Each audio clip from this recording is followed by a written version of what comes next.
Guys, I'm bringing the party to you. Snakes. Why did it have to be snakes? You big dummy. Oh, great Odin's raven. Say hello to my little friend. I stepped in a ditch last night, man. I almost froze my balls off, man. You take drugs, Danny? Every day. Good. What's the problem? Yeah, David. Giggity, giggity, giggity, giggity. Oh, we know what you fear well without. I'm the doctor.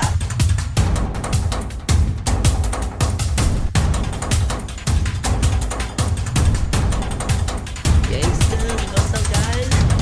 This aggression will not stand, man.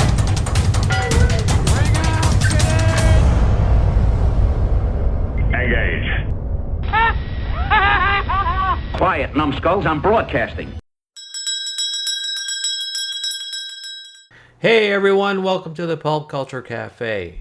It is season 12, episode 310, and it has been a while since we've been on, Paul and I, and that's Paul across from me that you can't see. Hello. And life has just been busy. It's summertime, and but I'm hoping that you. It looks like some people are dropping by and taking advantage of the bonus episodes I've been putting up, and that's going to be something I'm going to do a lot more of. I'm going to start getting out old radio shows and setting up and putting them on there, and then hopefully at least once a month, Paul and I can get together and give you some other shit to talk about. But I the reason I put it up for folks because I enjoy it now. It's something different, and I just like doing it. And then this podcast is all about stuff I like. So there, man. Okay, so it is. I was gonna say, should we get this boat on the road? Which I keep forgetting to say all the time. Yeah, let's get this boat on the road. So, folks, we're gonna. As I've often said, we both say, I said this is more of a chat between Paul and I. So you get to listen in if you want, but we're gonna start with a subject that Paul really likes, and I'm beginning to like a little bit more, is games, video games. Woohoo! So I'll let you start, and then I'll just fill in from there to go. But before we started, Fallout. I told you I was playing a lot of Fallout. Yeah, that was the first thing I was going to ask you about. So, I mean, I appreciate you indulging me with video games because it's come up on the show once or twice that I'm a big video games player. And I was talking to you, I think, before the last recording to ask if we could talk about them because there's like so much has been going on. Yeah. And here we are. So, we're going to talk about games. Yeah, we can go as long as you want. Go as long as you want. Let's see. I don't want to sort of spend the whole hour because there's plenty of video games podcasts that people probably listen to, and I'm sure they come here for like the TV, the comics, movies, general chit chat, that sort of thing. But if we'll start with Fallout, because I think on the last show, I think it just came up briefly and I recommended you try Fallout New Vegas via Game Pass. Yeah, is that the one that you've been playing? Did you stick with it? I didn't stick with it. The reason why is because it's not free forever. I quit after a bit. So I stopped playing. Huh? Sorry. Yes, it wasn't Game Pass. It was Amazon Luna, I think, wasn't it? Yes. Is that right? That's Luna. Yes, that's right. Not Game Pass. Yes. Sorry, carry on. Yeah. And so I don't want to get too far in this and then I can't play it anymore or have to pay them. Right? Yeah. I didn't know that. I thought it was free with Amazon Prime, which we both got. No. Cheeky. Right, okay. So I like to have the console. So I'm leaning towards after with all the accidents that happened with the trip in the vehicle, I was still leaning towards buying an Xbox, the cheap one. Yeah. Because I don't play it a lot and I don't plan on buying a lot of games for it. But I believe I can purchase New Vegas and own it digitally so I can go back and play whenever I want. And then I'll go back and start again.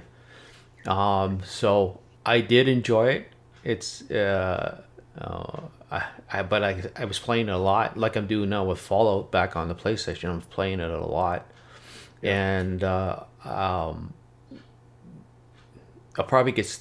I have to admit, I don't do a lot of game playing of different games. I find a few games, especially like Fallout, Witcher, that are so massive, and I enjoy. I don't have to go buy a different game.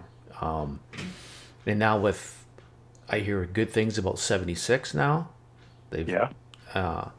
And so there's New Vegas, there's Fallout. I need to get an Xbox simply because Bethesda is what is it? The word proprietary. Proprietary. Yes, that's it. I think that's Microsoft. They're owned by Microsoft now. So I think the games are still going to end up on PlayStation. Oh, okay. But there's an awful lot. Really, what Microsoft are trying to do with the Bethesda games is direct you towards Game Pass, because there's an awful lot of Fallout games on Game Pass. So if you've got a Game Pass subscription, you can play as many of them as you want. However, if you only want to play one at a time, bear in mind there's hours and hours and hours of content with any one single Fallout game. You could just buy that for the price of a month's subscription. Yeah. And then just play that until you're fed up with it, and then buy a different one. Yeah. Because they're always in the sale. You can always find something in the sale. Yeah. But yeah, I think an Xbox Series S is probably the way to go. You can probably get one, I would, fairly reasonably priced, I think, at this point. Well, about $350 Canadian. Yeah. Yeah. $350. Without doing the maths, I'm not sure what that works out to. But yeah, you could. Like I've bought a couple, and I usually just scout around Amazon warehouse deals, and then just try and get one for a very reasonable price on Amazon warehouse. Yeah. And they've been perfectly fine. I've got one downstairs in the living room, which I think was probably there when you came to visit, and I gave one to my eldest son as well. Oh, so you had no problem with warehouse. And what is warehouse? No, is just stuff that's returned, just not working, or are they refurbished? Yeah, pretty much. Pretty much. My understanding is it's just if somebody returns something, then it just goes into Amazon warehouse, and they grade it as like new, excellent, very good, good, average, so on and so on. Yeah. And I've found, personally, I might have just been lucky, but I've found that anything very good or above is usually really good. It's like new quality. Anything very good or above, I'd be quite happy to pay for. Okay. And I'm quite picky about that sort of thing. But if you buy it from Amazon and you don't like it, you can ship it straight back and get your money back. Yeah. So sometimes it's worth a go. Okay. It's like I bought one of the Elite controllers for Xbox. It was the Halo edition, and at that time it should have been over £300. And there was one in Amazon warehouse, and I think it was average condition, if not worse. And I thought, well, I really want one, but I don't buy things for only average or poor condition. But it was like £80. It's like a quarter of the price that it would have been if I bought a new one. So I thought, I'll give it a go, and then I'll send it back if I don't want it. Anyway, it came. It was literally like new. It came in the box. Everything was with it, and it's like, oh my god. And I think what had happened is someone had bought one, taken out all the codes for all the free digital content that came with it, with this limited edition controller, and then just returned the controller and got the money back. Oh, because they just wanted the free content. Well, I didn't give a shit about the free content. I just wanted the controller. So that's just an example of Amazon warehouse working out for me. But it's definitely worth a go. Well, but that's all you need. Should I send a thing to Amazon now saying we gave you we need some money? Send me an Xbox because we. Yeah. I think we've talked about it enough to justify getting a free Xbox out of them, to be quite honest. But yeah, an Xbox Series S, for the games that you intend to play, that's plenty. Yeah. Because you're going to be playing games that are a few years old. Yeah. So it's good enough. Yeah. It's more than good enough to play any of those games. Yeah. So absolutely, just do it. Yeah, I'd just get one of those. So awesome. But so you want which Fallout have you been playing then? I went back to the original Fallout 4. Oh, Fallout 4. Okay. Yeah. And I had to I lost my disc, so I had to buy the digital, which was like $4 or something. It was on sale. They've been off and on. They've been really cheap since the Fallout TV show. And then I had to download it, and then I downloaded it. It didn't work well with my saves of Fallout, Far Harbor. Didn't really work all that well. Yeah. So I had to go back to an older save and kind of not too far back, but back far enough. Yeah. So now I had to do a mission in Fallout and Harbor at Far Harbor, and everything was working. So okay, all right. So it's just because they've added some stuff to it, you know. Yes. And so there's just more stuff. And then again, with those games, you haven't gone everywhere. You know, you could just you could be crossing from one side to one city to another thing, going across, and it shows nothing. Well, then you run into a bunch of bandits and stuff like that. Yeah. So. You just come. That's the beauty of it. Yeah. That's the beauty of it. You feel like you're exploring. This wasteland. Mm-hmm. Which is exactly the intention. That's how it's supposed to make you feel. But I think I might have said before. And for the listeners, I apologise. I've got a little bit of flu or something. I'm going to try not to clear my throat too many times, but I'm going to sound a little rough. I think this time around. But no, I spent an awful lot of time in Fallout 3, as I think I might have mentioned previously. But since I got back into Fallout, like millions of other people, off the back of the Fallout TV show, I was actually listening to a podcast talking about Fallout 76 earlier this morning, and they were giving some stats, and there's literally millions of people have gone back. I think they've had something like, since the TV show, I think Bethesda have had 20 million downloads and logins for Fallout 76. Oh wow, that's a lot. Yeah, that is an awful lot. I think it came out in about 2018. I think they said. Yeah. Or was that when the first update came out? I can't remember. Anyway. Yeah, was it well received when it first came out? No, that's right. It wasn't. No, it was a little bit broken and a little bit light on content. But there's been a couple of updates since, and there's been a big one just recently, and I mean within the last couple of weeks, with some more content and some more like an expansion to it. Now, I think you do have to pay for Fallout 76. Like I say, all my stuff's free on Game Pass anyway. I say free, I pay for a subscription, but it's worth it for me because I'm quite a big gamer and I play quite a lot of different games. But I digress. So I think you've got to pay for Fallout 76, but it's an online game. It's like one of the massive multiplayer online games, but there's no monthly subscription. You can pay a monthly subscription for some extra perks, but you don't have to. So it can be a multiplayer game, or you can just play through the whole thing yourself. You might come across somebody else online, but it's such a massive wasteland, you might not.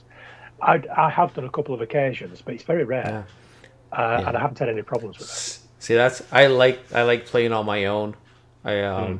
Yes, me too. And I don't even like having, in Fallout and stuff, you can have companions that follow you around.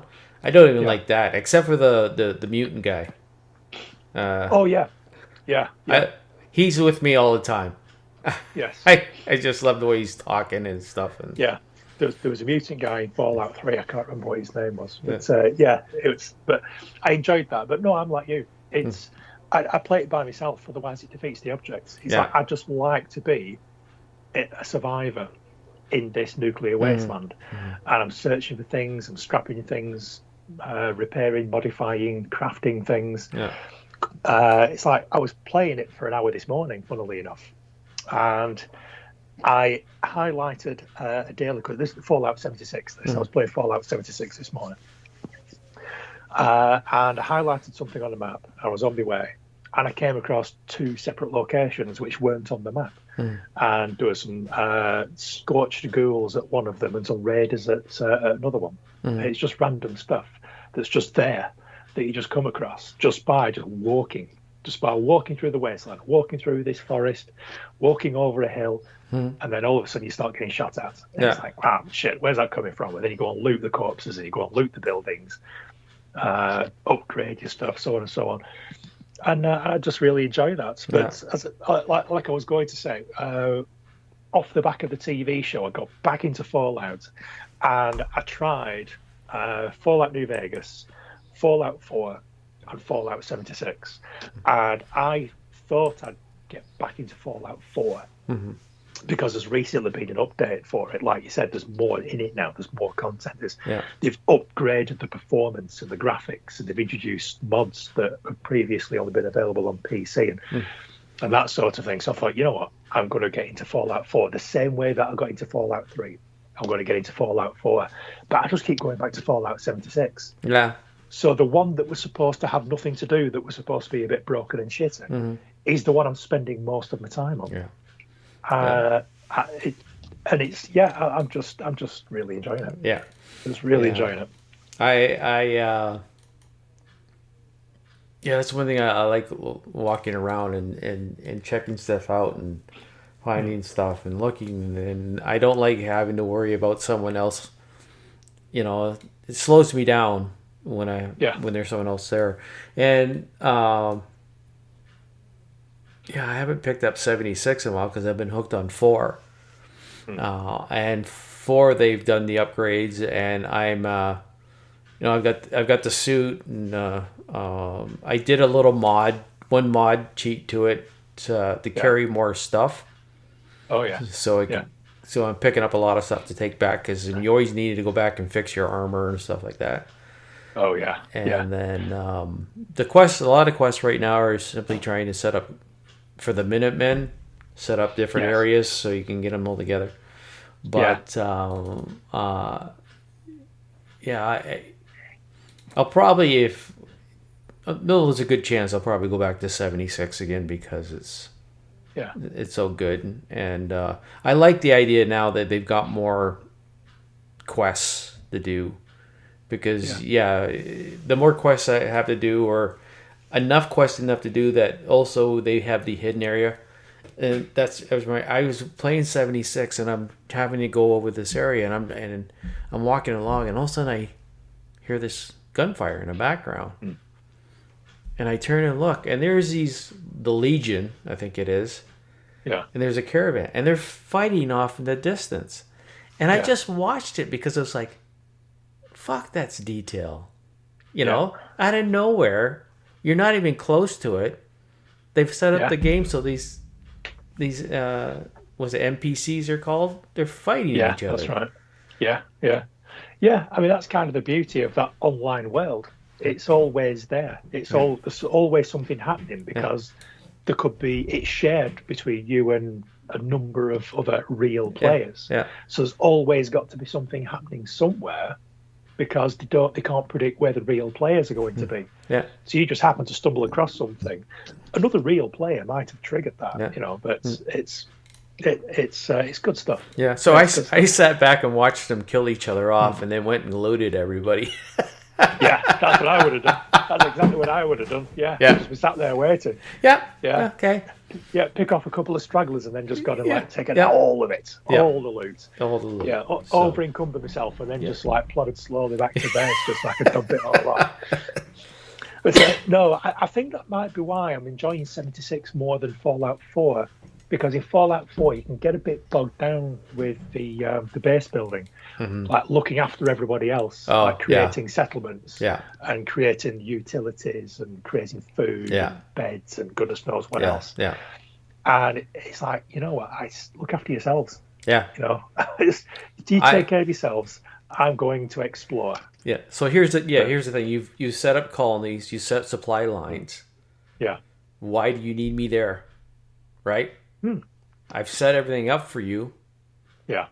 Now, there's no reason for me to come and build a fucking house for you or something, right? Yeah. Yeah. You've got 100 of you. Build it fucking self. Yeah. So.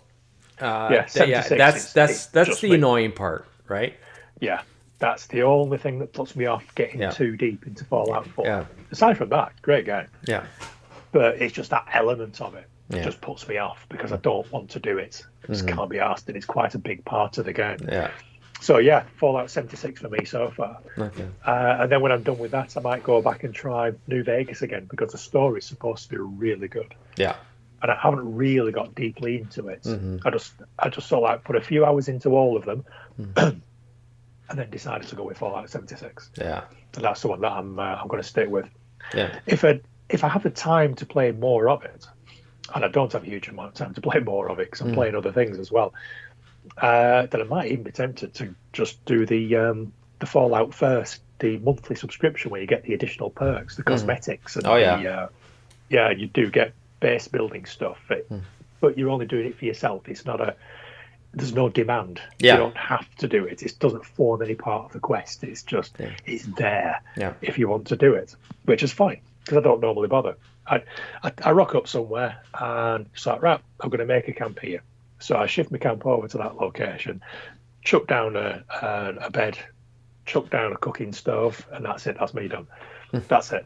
That's my settlement. Somewhere to sleep, somewhere to make some food, and that's it. Well, I probably put a cabin up so you can, when you get rained on, but it doesn't matter. Yeah, you're not going to get sick.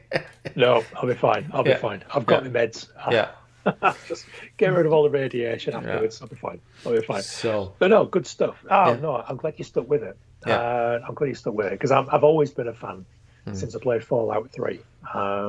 But good stuff. So like I was saying, I don't have a huge amount of time because there's so much to do at the moment. I keep dipping in and out of so many different games because they've got the latest, or I think possibly the last expansion for Destiny's just arrived. So I want to get back into Destiny. Yeah. I've so much outstanding on Destiny to do. That's a big thing. That's going to take me a number of hours. No. The latest expansion for Diablo 4 arrived a few weeks ago.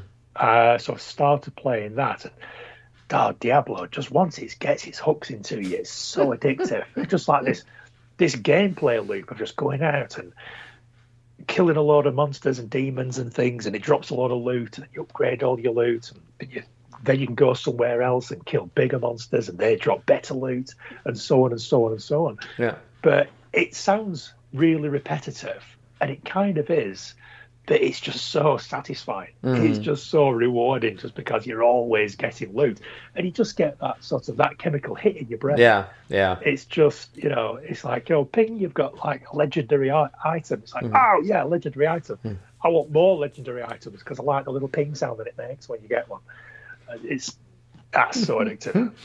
And I'm very, very close to getting back into Elite as well. Elite Dangerous. That's the space trading simulation type. Oh, okay. All right. Now, if you may remember the original Elite from 1984, I think it was, first came out on the BBC microcomputer and then got pretty much converted to everything else. It was everywhere. Yeah. It was a groundbreaking game in its day, but essentially it's a whole galaxy that's available to you to just go off and just do as you please. And you get a spaceship, and it's like, right, I've at it.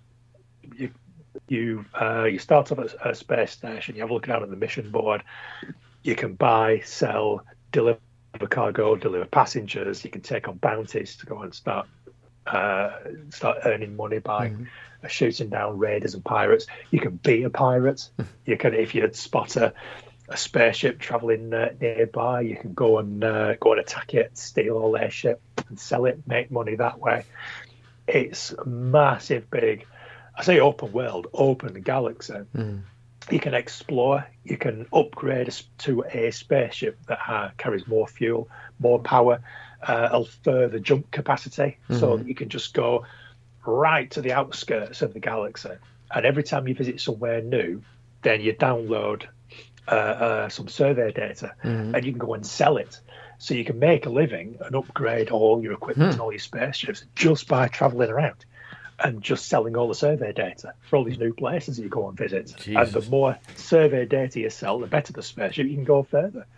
Just keep doing that. It's so in-depth. It's kind of So whereas you've got Starfield, which I think you played a little bit of, Yeah. that's kind of like, it's kind of a little bit like Fallout meets Elite, but on a very sort of basic level, because there's a small amount of spaceship combat, there's a small amount of freedom in what you do when you're out of your spaceship. You've got the upgrades and the customization, which you've got in Elite, but Elite just goes into so much more detail about it. It's like, I remember I spent one afternoon, I went to a space station.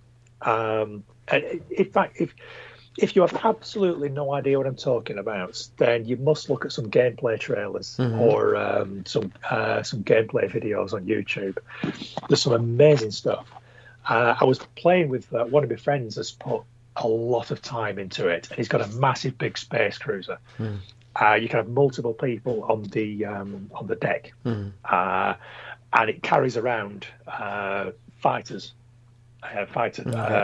ships in its cargo.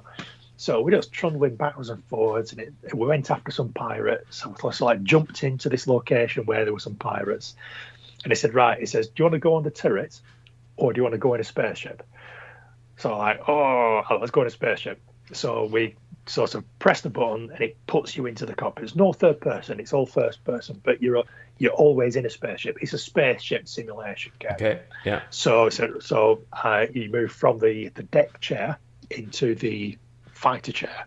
Just that's it. You're in, and then you launch out into space, and then it's full on space fighting simulation. Then you're sort of like pitching your spinning around for power, diverting power to the shields or to the guns, deciding which type of guns you're going to use or defensive.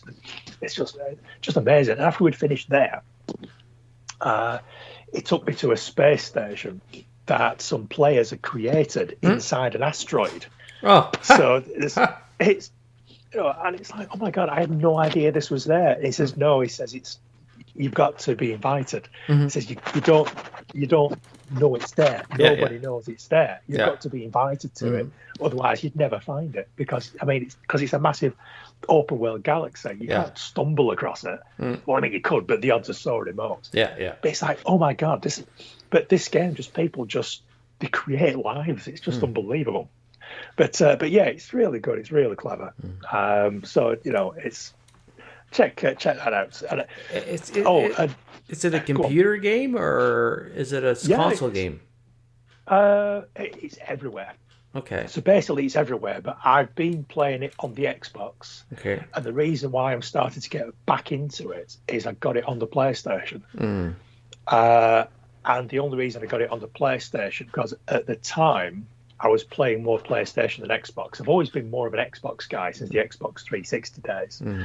But when the PS4 came out versus the Xbox One, as it was then, the PS4 was a better proposition for gamers. So I ended up double dipping, they call it, where you buy the same game on a different console. So I double dipped on a couple of different games, Elite being one of them. Didn't play it for the longest period of time. It just stayed there. It's just like, oh yeah, I'm going to play Elite. Never did. But it was just there on the list of games. So fairly recently, I thought, oh, you know what? I'm going to give that a go just to see if it's the same as it is on the Xbox. And it is, as you'd expect. It's exactly the same. But as soon as I started playing it, I got hooked on it again. It's like crack. It's like getting off crack, and then just sort of like, well, it's been that long since I've had crack. I'm just going to try it. Just to see if it's the same as I remember, and then all of a sudden you're hooked on it again. It's like, oh shit, yeah, it is exactly the same as I remember, and now I'm addicted again. Oh shit! So I might go back to that. But so much to do at the moment. Yeah, so much to do. Yeah. Well, like I said, I've only been paying Fall, and one of the reasons is because I haven't really watched what I don't want to watch what's on TV, and I get sort of a combination of both gameplay and a story. Yeah. Right. Yeah. So that's why I've stuck with it. Yeah. I wish I would remember some of the other stuff that because it was interesting. It was stuff about Fallout and some of the different games, but I can't remember. And somewhere I lost it. So, Well, it's such a massive topic. There's so much to do. I noticed on your list of things to talk about, there's an Indiana Jones game trailer. Yes. You wanted to mention. Yes. I watched that. I was helping one of the other techs with a job, and I was in need for a minute, so I went and I watched it on my phone. And I'm thinking, yeah, this is another reason why I gotta get an Xbox so I can do it on there, because it's thinking, maybe this is the movie I've been waiting for, right? You get a movie and you get to play the game, and it's Well, those movie cut screens, they just look so good, don't they? Yeah. It just looks so much like Harrison Ford, and it sounds so much like him. Yeah. It's just, I think I'd really enjoy playing that, because it's the bits in between. I don't know about the first-person gameplay. I don't know whether first-person for that type of game, because there seems to be a lot of running, jumping, using your whip to get across gaps and things, as you'd expect from an Indiana Jones game. But I don't know whether that's going to translate well to a first-person game. But everything else about it, the music, the sound effects, the graphics, it just looks so good. And he's fighting Nazis again. He's fighting Nazis. He's fighting Nazis, and so every time he punches one, it's literally it's the same sound effects from out of the movie. It's not really so like loud, so like smack. So I'm quite looking forward to that. So I will definitely play that. I was really, because I'm watching it and showing gameplay, and all of a sudden it stops and it shows an actual cutscene, right? Yeah. And I'm watching this, and this is, if the game sucks, well, I'll get through it enough so I can watch the cutscenes. Yeah. Well, with any luck, once you've seen all the cutscenes, it might be a better movie than Kingdom of the Crystal Skull, at the very least. I'm sure you've which seen is the lowest bar.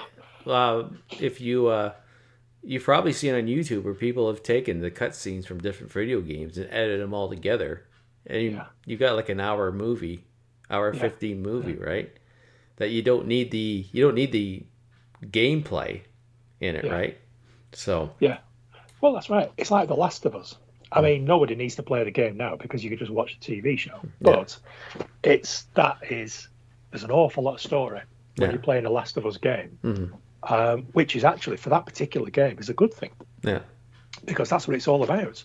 It's like watching a story develop, and then in between, you take control of the characters while you fight a few bandits or raiders or whatever they call them on there.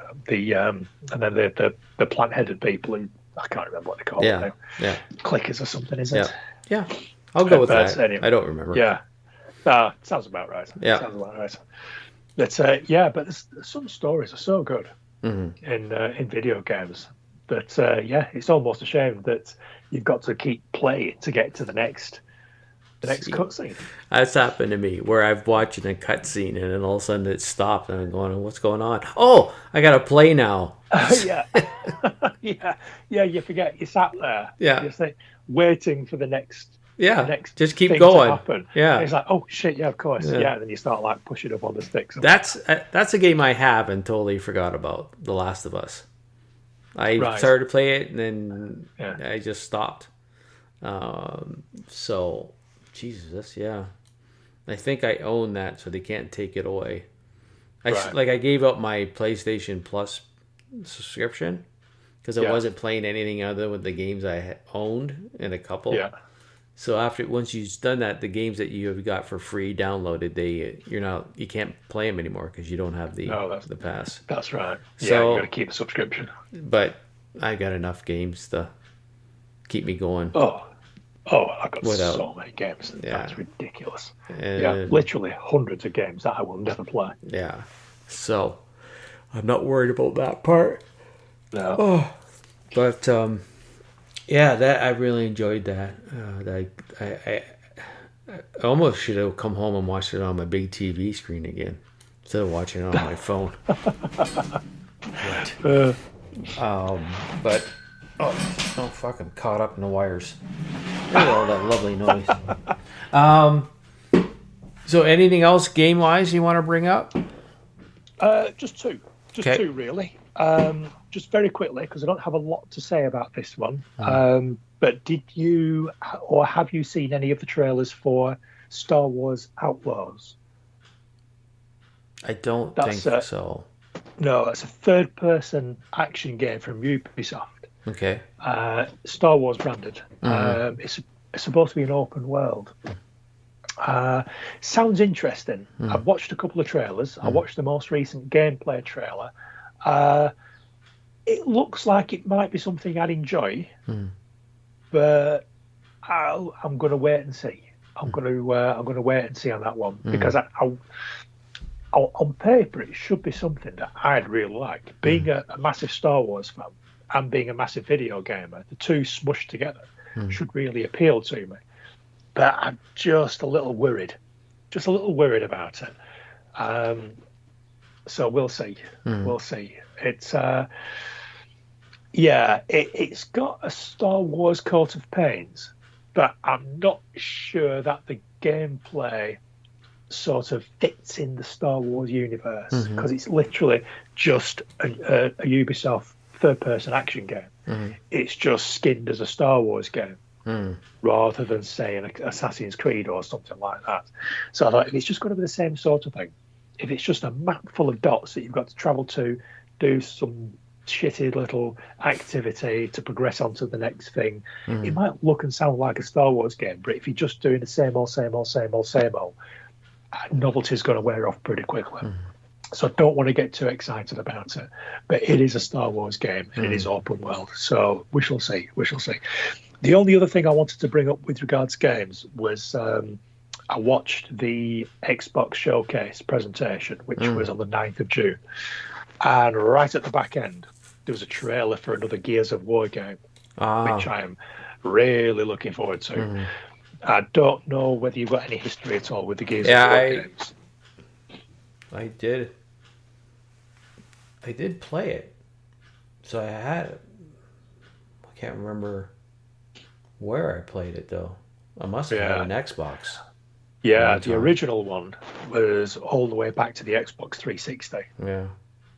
So I think I did, actually. Yeah. Problem getting old. We are definitely getting old. But yeah, there's been a few different ones. I think there's been 5 in the main series. There was a Gears of War Judgment, and there's been a couple of tactics games. I don't bother with the tactics games because you need to be smart to play tactics games, and I'm not smart. But yeah, the original Gears of War was just amazing. It's an amazing third-person action shooter game. Yeah. Really, really good. Really pushed the boundaries of gameplay and graphics and everything back in those days. Yeah. And for anyone who remembers the original trilogy of games, will remember Marcus Phoenix, Dominic Santiago as the main characters, like the two buddies who sort of like go through all these games together. And there's a very well, I say very famous, only in sort of my circles really. When the original Gears of War was coming out, there was a trailer that incorporated a song called Mad World. Yes, I remember that. I loved that. Yeah. Yes, it was excellent. Yeah. Yes, it really was. The trailer itself was just excellent. Yeah. And that song is just associated so strongly with that trailer. Anyway, this latest trailer starts off with one of the main guys, Marcus Phoenix, and he's fighting one of the Locusts, which is just like the bad guys from the main bad guys from all these different games. And he's getting the shit kicked out of him, basically. But you can tell that he's much younger than he is in Gears 4 and Gears 5, which take place many, many years after the original trilogy. So all of a sudden I'm watching this trailer and I'm thinking, oh, he looks a lot younger there. This is original Marcus Phoenix. This is going back in time here. What does this mean? So he's fighting this locust, and then he kills this guy, and then the floor just sort of like breaks up into pieces and just drops away, and this massive gaping sort of hole where the locusts are coming up through, and Marcus is hanging on, but just he's about to fall off this pipe that he's hanging on to, and somebody grabs his hand, and it's Dominic. And he's like, oh shit. And anyone who's familiar with the original trilogy will think, oh shit, it's Dominic. And I don't want to say too much because anyone who hasn't played it, you really should. And as soon as I saw these two guys back together again, it's like, but yeah, I mean, that is already something special. Yeah. It's already something to look forward to, and I think it might be coming out next year. I saw a headline only in the last couple of days that suggested it might be coming out next year, which is a good thing. But yeah, it just looks so good. So anyone listening, if you have any interest in this type of thing at all, go onto YouTube, watch the original Gears of War Mad World trailer, then watch the latest Gears of War trailer, which the game is called, it's subtitled Emergence Day, which is a day that the locusts come up from the center of the earth and attack pretty much the whole planet. It's called so it's Gears of War E-Day, I think it's called. So watch that. And there is a point during the fight between Marcus Phoenix and this locust where you hear just a little bit of the Mad World music, and it's like, oh yeah, this is special. This is going to be fucking awesome. So I'm really looking forward to that. And I think that probably brings us to the end of this month's video game section. So thank you for letting me go on for half an hour about that sort of shit. Now that it seems just to be us right now, I don't know. I'm not going to say exactly what's going to happen in the future if Scott comes back or not. But right now, we can talk games because I'm in do a little bit more. But so, anyways, let's jump into the trailers. How's that? Oh yeah. Okay. Yeah, it works for me. Yeah, so let's do that. I sent 3 plus the one I tweeted. So I only looked at 3. I went online to look for movie trailers, and I tell you, man, a lot of them just sucked to me. They were just, I had no fucking interest. They seemed over the top bloody, and I gotta admit, the older I get, the less I want to see of this shit. Well, we'll talk about that in just a moment. What I'm going to do is I just need to dash off about 30 seconds. I'm sorry. I don't know whether you want that's to fine. I'll go make another coffee. Or just right. So you were all right just cutting this bit and. Yeah, I'll maybe I'll do like I usually do, throw the Monty Python intermission in it. Yeah.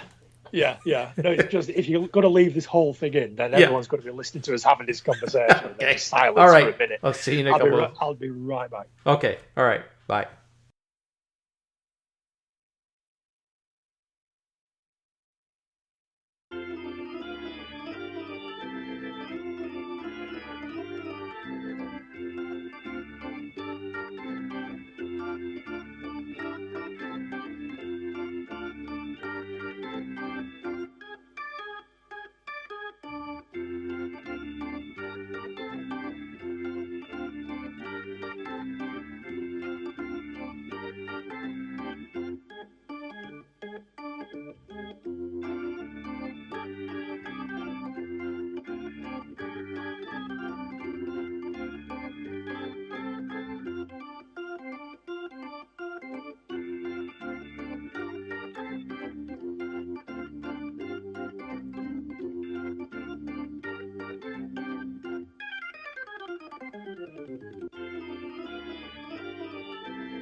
We're both back from taking our pisses, folks. So, so we're not being polite or discreet about it. Ah, fuck. No. We're two old men who needed a piss, and I want to start a podcast. Yeah. So we're going to talk trailers right now. I sent 3 to, as we're before we both run off with our old man bladders. I said we had to sent to 3 trailers to look at, and I had said that the ones I was looking at. I don't know if you go on YouTube, but there's certain sites that they'll put a shitload of trailers together for you, so you can just watch a whole bunch at once. So I picked this one. I used to go online to Apple QuickTime movie trailers. Oh yeah, that's going back. A few years. That's a while ago. That is going back a few years, and that had all the new trailers. Yeah, it's dead easy to just sort of just watch them because it told you there was a trailer. Whereas now, up till now, it's a case of just I don't know what trailers are out there. So I just need someone to recommend one or see something online. Well, the other thing you have to be careful too now is because now people make their own trailers. Yeah, they do. And then they say, "Oh, this is the trailer for it," and then no, you've created your own trailer. You're lying to us, getting us excited about something that's not happening.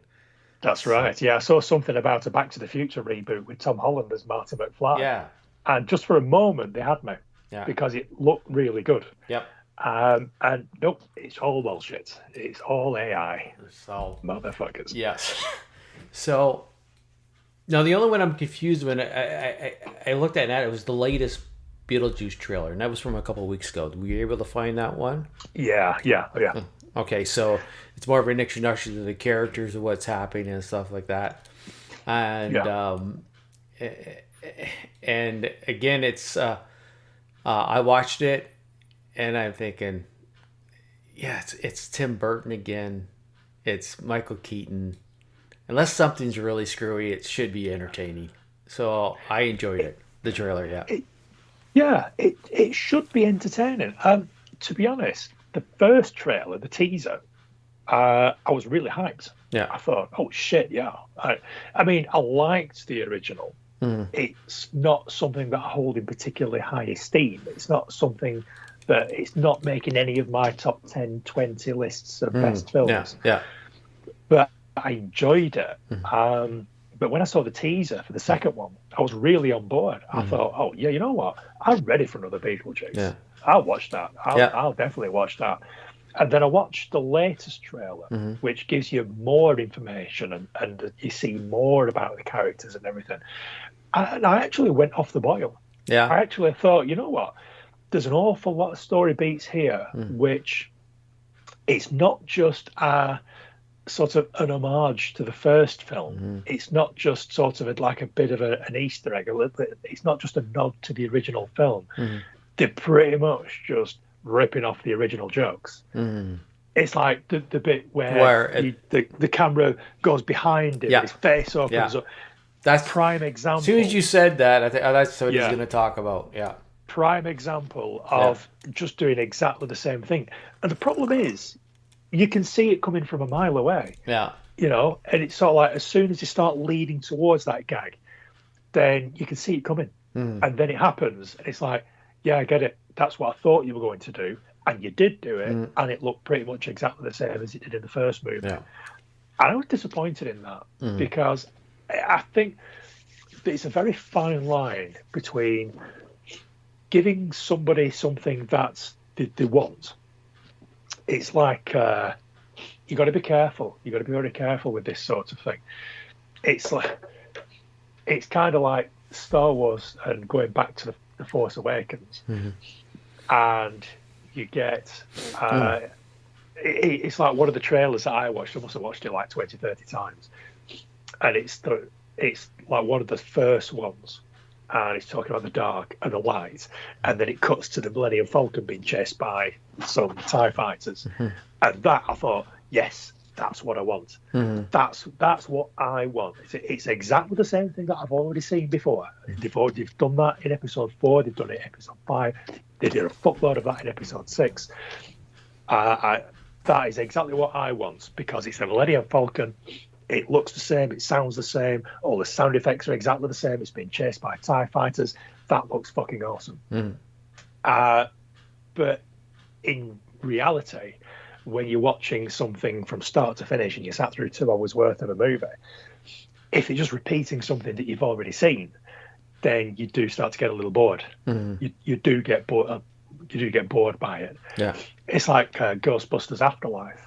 You know, it's like, I'm sure at some point everyone of our age probably thought to themselves, I hope they bring back the original Ghostbusters. And they did. Yeah. But not in a good way. It was really boring. Yeah. And it's like, it's like these guys, you can tell that they just turned up for the day. They put them in some like replica costumes. They said, right, just go and stand on your marks and read off this card. And it's just so, it's like, oh my God, that's just that is just so, and I'm kind of getting that sort of vibe from Beetlejuice too, which is the point. The point I've been circling around for the past few minutes. The point is, that's the vibe I got from the latest trailer for Beetlejuice 2. It's the first teaser was like, oh shit, yeah, that looks like it's going to be really good. In reality, when you see more of it, you realise it's actually just a bunch of people who are just going through the motions, who are just treading the same footsteps that were in the original movie and telling the same gags and doing the same thing. And it's like, I don't want that. I want something that reminds me of the original, but I don't want to sit through the original again. Yeah. That's the difference. That's the point I'm trying to make. So, so I was actually disappointed by the latest trailer. Oh, okay. So now I'm thinking, you know what? I probably won't rush out to see that in a cinema. I might watch that when it just appears on TV in a couple of years' time. I liked the trailer. I did. I like you. I did. Okay, there's a few things that are the same. I noticed it, especially the face thing from the behind. I knew that was happening when she said something scary. He said, "I'm not scary," and then okay, I know what's going here, right?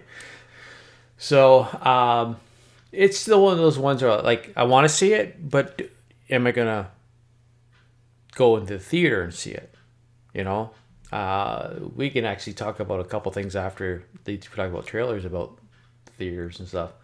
So, I have to say, out of the trailers I was watching, there was like this one was one of the ones I picked because the other ones are sucky.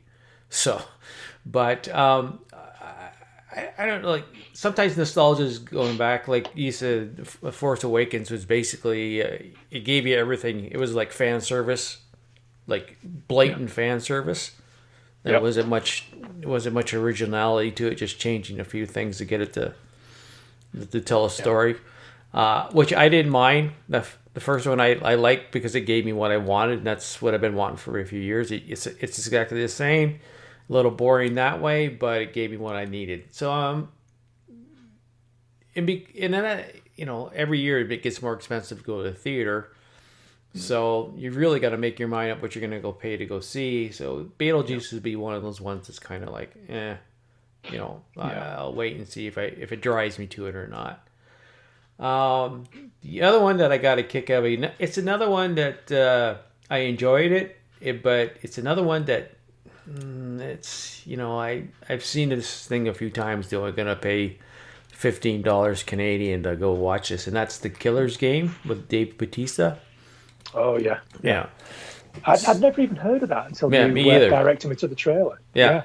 So I enjoyed it with Dave Bautista, and he's an assassin, and he finds out he's only got so much time to live, and so he goes after, or doesn't go after, he goes to this woman who apparently an assassin. She's been wanting to kill him for a while because he killed her father. She's more than happy to do it.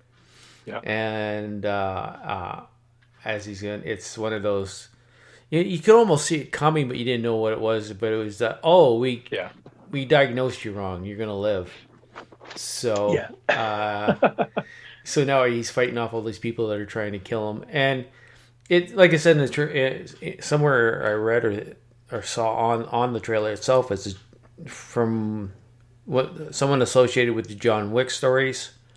that's producing or doing something with it. So it's very John Wick, over the top action. It's video game action with human beings on a live screen. So oh yeah, it wasn't realistic. Yeah, but very, very cool. Yeah, that it did get my attention. Yeah, because I didn't know anything about it. So I started watching the trailer, and I saw yes, and he has a brain tumor, a heart condition or something. He gets like a however many weeks left to live. Oh, I thought, right, okay, all right. And then he gets a telephone call. We got the scans the wrong way around. Yeah. And then he phones the woman back and says, "Can you cancel that contract?" Yeah. And she's like, no. Yeah. And then everyone's coming after him. I thought, I get it now. This film is literally just going to be balls out action non-stop. Because that's your plot right there. I'm going to pay a lot of assassins to come after me, who are going to want to because they fucking hate me guts. Yeah. And I've got to survive. Yeah. And that's it. Yeah. That's your story. It's like, I'm in. Yeah, I'm in for that. That's the type of thing that sounds really entertaining. It's John. It's, you can say what it is. It's just a John Wick ripoff. Yeah, pretty much. Yeah, pretty much. That's the thing with the John Wick movies. It's sort of like there's a very clear goal, isn't there? Yeah. In order for all these people to stop coming after me to try to kill me, I need to kill that one guy. I just need to get through all these guys to get to him, and that's it. That's your movie. Yeah. But it's just A to B is so entertaining, and it looks like this is going to be as well. Like some of the action, it's really over the top, and it seems to be very well done. It's not as if it's sort of like comic booky, but it's clearly over the top. But Dave Bautista's just so charismatic. Yes. Surprisingly so. I know, right? It's like I wasn't his biggest fan when he was a wrestler. Because I didn't find him as charismatic or as interesting as some of the others. But he's actually really good on screen. Yeah. He's actually, Yeah. And whatever I've seen him in not just Guardians of the Galaxy. I've seen him in like some other things as well. He's funny, and he's he's got that charisma. Well, so the thing that pops in Knives Out, he was in Knives Out, the second one, right? Yeah, that's right. Yeah, that's right. With his tiny little pair of trunks and his like holster with his gun. Yeah. Yeah. So he's made quite a difference. From that stone face, very there you think, oh, this guy's got no talent at all, to a guy that's the opposite around. Yeah. So, well, this is it. When he was in the ring, it was just muscle. Yeah. It's like, he's just a big guy. Yeah. But he's actually got a really good sense of humor, or appears to have a really good sense of humor. Yeah. Which is a shame that didn't come out more in the ring. He might have been a little bit more likable. Yeah. Yeah. Or maybe I just haven't seen enough of him. Maybe, I don't know. No. That's the impression that I got. But I'm glad you brought that trailer to my attention, because that's a film that I'm going to keep an eye on. Yeah, me too. It'll be something that I might even go to the cinema to watch. So, and there's very few. You said we were going to talk about cinemas after we finish the trailers, so we'll talk more about that after, because there's a couple more trailers that we've got. I've got just the one more, actually. Because we talked about the Indiana Jones one, which I sent you late. Yeah. In those three, because those are the only ones I really found in that thing, and I didn't do a lot of looking. But the last one is Venom: The Last Dance, which it's Venom, and his people find the planet, and they come, and I don't know what reason, and there's some military force that's getting ready for the invasion. But to me, that was all like, okay, that's nice. I get a kick between Venom and Tom Hardy and the way they do stuff together. Yeah. That's the favorite part of my movies is, that clip where they're trying to sync their "I am Venom." That was really funny. That was actually real. That was legitimately funny. Yeah. And even like I was watching him when in the scene where he's the Oriental lady that owned the store, and he meets her in Vegas or someone in a casino. Yeah, and I'm watching him, and he's the way he's walking, and it's like, even his walking, he does something to make the character his. I just enjoy it. I just really do. I know people didn't like the second one, but it's always, to me, it's the main story is fun. It's when those two are just the animated versions. I mean, Tom Hardy gave in, he's acting against nothing, right? Yeah. But still, the interaction when they're on screen, I really enjoy. So, well, it's a buddy cop movie, isn't it? Yeah. Basically, yeah. It's these two people who are just sort of like bantering off each other for the whole movie. So, credit to Tom Hardy for being able to do that, for being able to have a conversation with nothing, basically, and to pull that off. It actually looks okay.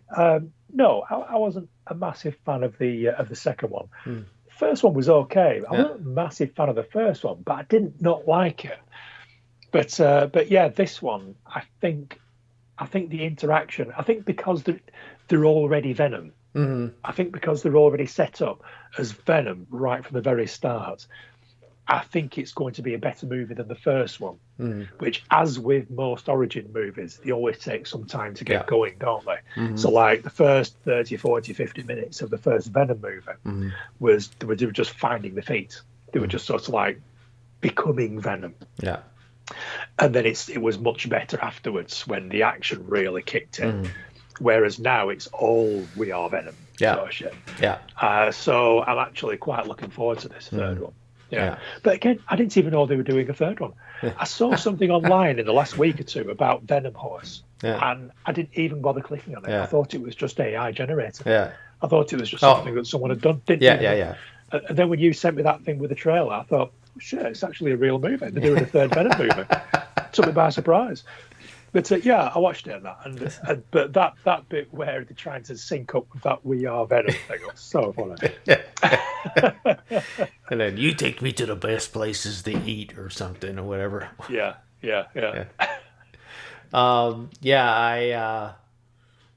Like I said, the second one. The reason I like the second one is because the interaction of the characters more than the movie itself. The movie itself had some really bad editing in it. The second one, really bad editing. Yes. Oh, it did. Yeah, definitely. Not a lot going for that second one. Yeah. So, I know. I suppose I could. No, we can add this one into the cinema thing. I put it. They didn't put trailers, but we'll talk about this one. Then we'll. Yeah, I've got a couple of trailers I can bring up. Okay. Yeah. All right. Sure. Well, purely because now YouTube being YouTube, it always gives you suggestions after you finish watching something. So once I'd gone down the rabbit hole, once I'd started watching the trailers that you'd given me, it was recommending other ones, and there was a couple that I clicked on. One that's got Matt Damon in it, and one that's got Brad Pitt and George Clooney in it. Oh, okay. I saw that one, but I wasn't too keen on it. Like. Yeah. But go ahead. Well, see, the thing is, I like those guys. I think in the right movie, I think they're pretty cool guys. Yeah. And I like the way they come across, especially when they're together, because I really like the Ocean's 11 movies. The first one especially. I really like the first one. I think is really, really good.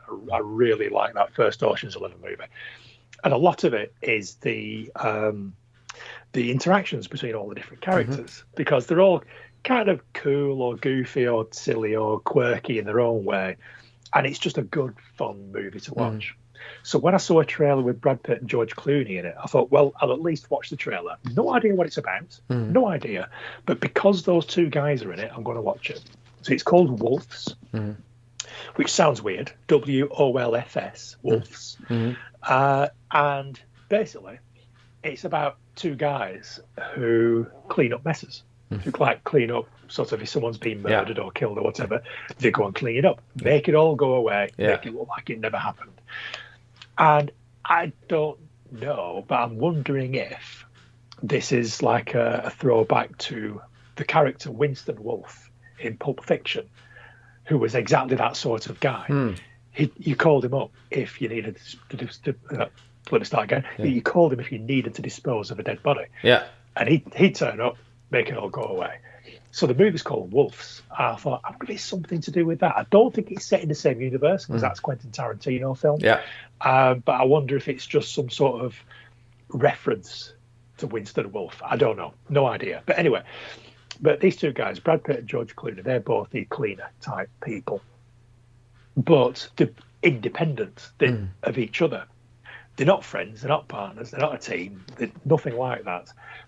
It's like there's a woman who's got a dead body in her apartment, and she phones up this number and says, I was told if I ever needed any help, then I had to phone this number. George Clooney turns up and he says, yeah, I'm going to do this, I'm going to do that, I'm going to do that. And the woman says to him, I didn't even know people like you existed. And he says something really cool like, we don't. This doesn't happen. Yeah. This doesn't happen. I don't do this, so on and so on. He says, I'm the only person who can do what I don't do. Something along those lines. He says that, and then Brad Pitt comes in, pretty much says exactly the same thing that George Clooney said. And they both look at each other like, what the fuck? And then then the trailer sort of like goes into, they end up having to work together. And again, it's sort of like almost like a buddy cop type thing. Yeah. But those two guys on screen together with that sort of dialogue, that sort of chemistry, it just looks really entertaining. Yeah. It looks good fun. I'm not sure it's the sort of thing that I'd watch at the cinema. Yeah. I don't know whether I'd pay a lot of money to go and see it, but I think I would definitely watch it at the earliest opportunity after it came out streaming or if it came out on television. And I'd probably really, really, really like it. But it looks like a lot of fun. It really does. Yeah. And the other one I watched is called The Instigators. That's with Matt Damon, and I think that's coming to Apple TV. Now, basically, it looks like, I think he's some sort of, he's out of work, or he's sort of like, I think he's a dad who's been like laid off, and he's short of cash, and he ends up trying to put together a heist, but he's not a criminal. But he gets criminals who are like working for him and all this, and it kind of looks like I don't think it's a comedy, but there's definitely humour in it because he's talking to these criminals, and he's saying to them, so what if I tell them to get on the floor and they don't get on the floor? And the criminal's just looking at him like he's an idiot and says, just tell him you've got a gun. So he gets out like a pen and paper and starts writing it down. It's like, what are you doing? He says, I'm just taking notes. He says, so this guy says, so let me get this straight. You're writing down the details of a criminal conspiracy. And at that point, I thought, you know what? I'm going to enjoy this. Yeah. I'm going to enjoy this movie. So the trailer said it was Apple Plus. Now, whether it's going to go to the cinema first, like Napoleon did, because Napoleon's an Apple movie. Okay. That went to the cinema and then went to Apple Plus. Now, whether that will happen with this movie or whether it will just appear on Apple Plus, I don't know. But I'm definitely going to watch it when it appears on Apple Plus. It looks good. Okay. It looks good. It's got a bit of action in it. It's quite a bit of humour in it. And I like Matt Damon. Yeah. So, winner. Okay. So, yeah, those were the only other two trailers that I bothered watching after I'd watched the ones that you wanted me to watch. And it was purely because of who was in it. I had no idea what was in the movies, but it's like, oh, there's a new Matt Damon film, and there's a Brad Pitt and George Clooney film. Let's see what they're up to. Yeah. And both of them looked good. So Matt Damon's in The Instigators and Brad Pitt and George Clooney in Wolves. Yeah. And they both look good. So I found it interesting that you talked about a couple times. Just says I didn't even know this movie's coming out in an age where information we have everywhere, you know. Yeah. And back in our day, the only information we had was TV and newspaper. Yeah. We knew about movies coming out. It seemed like easier than nowadays because there's so much information out there. You back away from it. Yeah, you just used to get like Starburst or whatever it was called. Yeah. And you just learn all about sort of like all the science fiction movies and TV that was coming out. Yeah. Well, there's a Starlog magazine, but even like that, it's like, okay, you didn't hear about a movie coming out until you saw the trailer on TV. Yeah. Right? Yeah. And it's like, fuck, what's this coming? Yeah. Yeah. Yeah. And then it's coming out sort of like in the space of a few months. Not like this where you learn about it like years in advance. Yeah. Well, and you got to wait so long. That's why, like I said, I only watch a couple of trailers and then I'm done because they give way too much. Like I think I've watched 2 Deadpool Wolverine trailers, and I haven't watched any because I don't. And then, you've basically got to turn off the internet to try and stay uninformed about stuff. Now, I am definitely going to go and see Deadpool and Wolverine as soon as I can. Yeah. As soon as that comes out, I'm going to be there. Yeah. So, same as you, I think I've watched 2 trailers max. When the first one dropped, I had to watch it. Yeah. I had to watch the first one because I just had to know. I just needed that in my life. Uh-huh. And then I think I watched one that's a little more recent. Mm-hmm. Didn't give much away.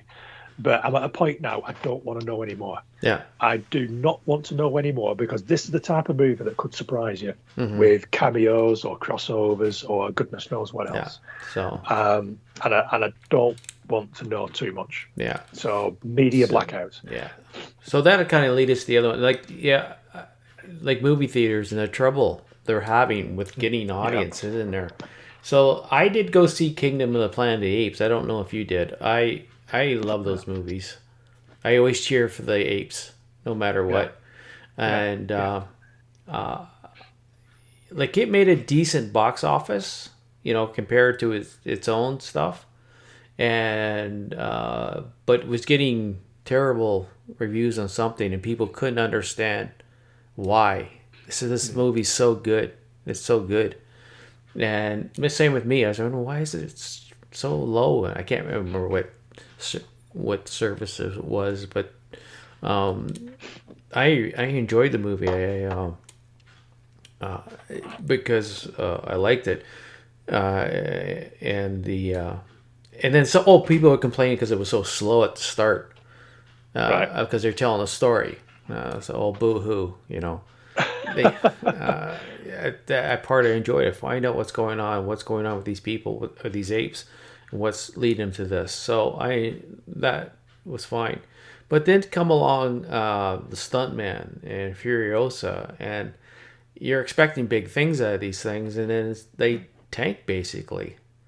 And I'm trying to I think one of the reasons for Stuntman is that I don't know who the marketing is, but was it 2 weeks after they put it on video on demand? Yeah, I think it was well known in advance that it was going to go straight to streaming in the space of a few weeks. Yeah. Now, it was The Fall Guy with Ryan Gosling, wasn't it? Yes. Yeah. Emily Blunt. I really wanted to see that. The trailer was great. Yeah. I saw the trailer and I thought, I'm going to love that movie. Mm-hmm. But it came out at a point where I did not have time to go and see it. Mm-hmm. And then it was gone. Yeah. It just gone because it's going to streaming. Mm-hmm. Whereas if it had hung around for an extra couple of weeks, I'd have gone to see it. Yeah. Because I was really looking forward to it. But to be quite honest, it would have been a struggle for me to see it when it first dropped in the cinema. But because I knew that it was coming to streaming, I thought, I'm not going to go out of my way to watch it. Mm-hmm. Yeah. Whereas otherwise, if it had been if it had been there 2-3 weeks, I'd have made the time. But because it was only there for 1 week, and it was a really, really busy week, it's too much of a hassle to drop something to go and watch that movie. I'll just watch it when it comes out on TV in a couple of weeks' time. Yeah. And I've not, and it is available now. I haven't seen it yet. Yeah. But I'm going to see it. Yeah. But yeah, that's the problem. Is it the problem? Because a lot of people are saying it's the problem. I'm not entirely sure that's true. I think it's just a general apathy of people going to the cinema these days. Yeah. Partly because it's expensive, partly because it's a hassle, partly because this younger generation of people just don't go to the cinema. Mm-hmm. It's like the only time kids go to the cinema is just to cause trouble. Yeah. I don't think kids go to the cinema to actually watch movies anymore. And it went from a generation where we had small TV screens, so we went to the big screen to watch the movies, and then we go from that, suddenly we're back to kids watching videos on their phone. So the appeal of going to the big screen cinema is that was one of the appeals for me, was that you get this big screen. and you get to see that. And now the kids are used to just watching it on their phone, so they don't care. So well, I think from our sort of age group, maybe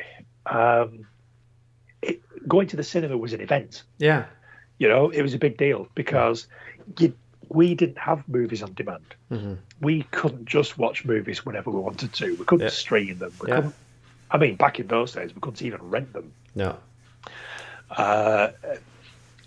So it was a big deal. It's like you look forward to it. It's like, I can't wait. I'm going to go out and watch this movie. Yeah. It's a big deal. I'm going to go and watch a movie. It feels special. So fucking hell, it's a movie I want to go and watch. Whereas now it's like you can watch anything you want, wherever you want, whenever you want. Mm-hmm. And it's just not an event anymore. Yeah. It's just not special. Mm-hmm. And I think that's part of the problem. Whereas I think people our age still enjoy going to the cinema because it still feels like a day out. It still feels like an event. Yeah. And I can only imagine, because I'm not a young person, I'm very, very old, but I can only imagine that kids just don't see it as an event. No. That's why they're always noisy. That's why they're always talking. That's why they're always on the phones. That's why they're always dicking about when they're inside the theatre. Oh, if we miss something, we'll catch it later when it's on TV. Yeah, exactly. Because they don't give a shit. Yeah. Because they don't.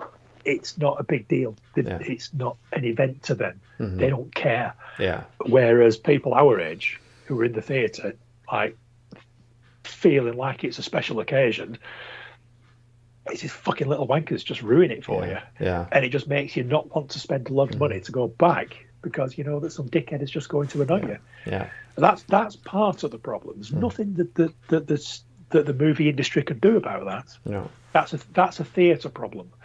If the theatres want people to go, they're going to have to make it a little more welcoming, really. They're going to have to make it so that you can go and enjoy yourself rather than have to endure something because some fucking arsehole is going to try to ruin it for you. Yeah.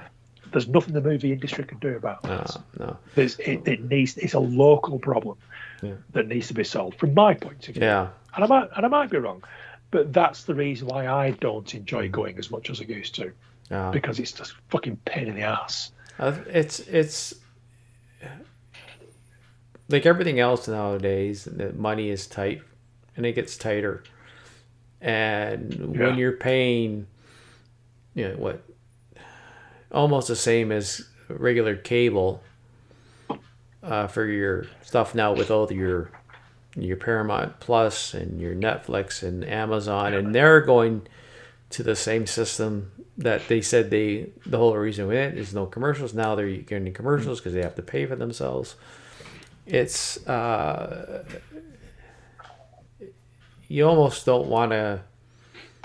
You really have to pick and choose what's really what you're gonna see. Something really has to get you out of your seat to go see it. Yeah.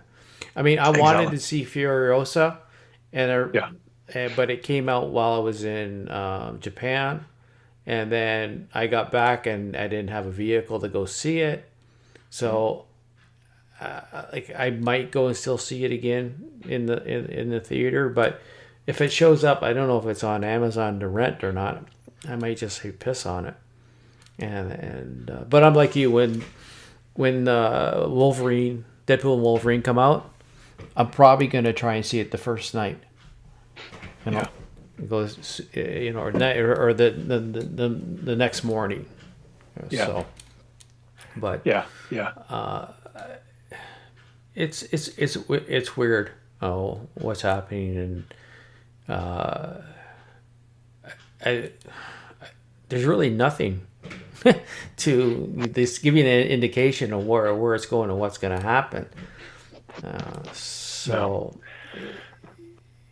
to take a lot. I think what they have to do part of my thing is it shows maybe Hollywood has to say, okay, listen, we can't spend $500 million on a picture anymore. No. We can't do it.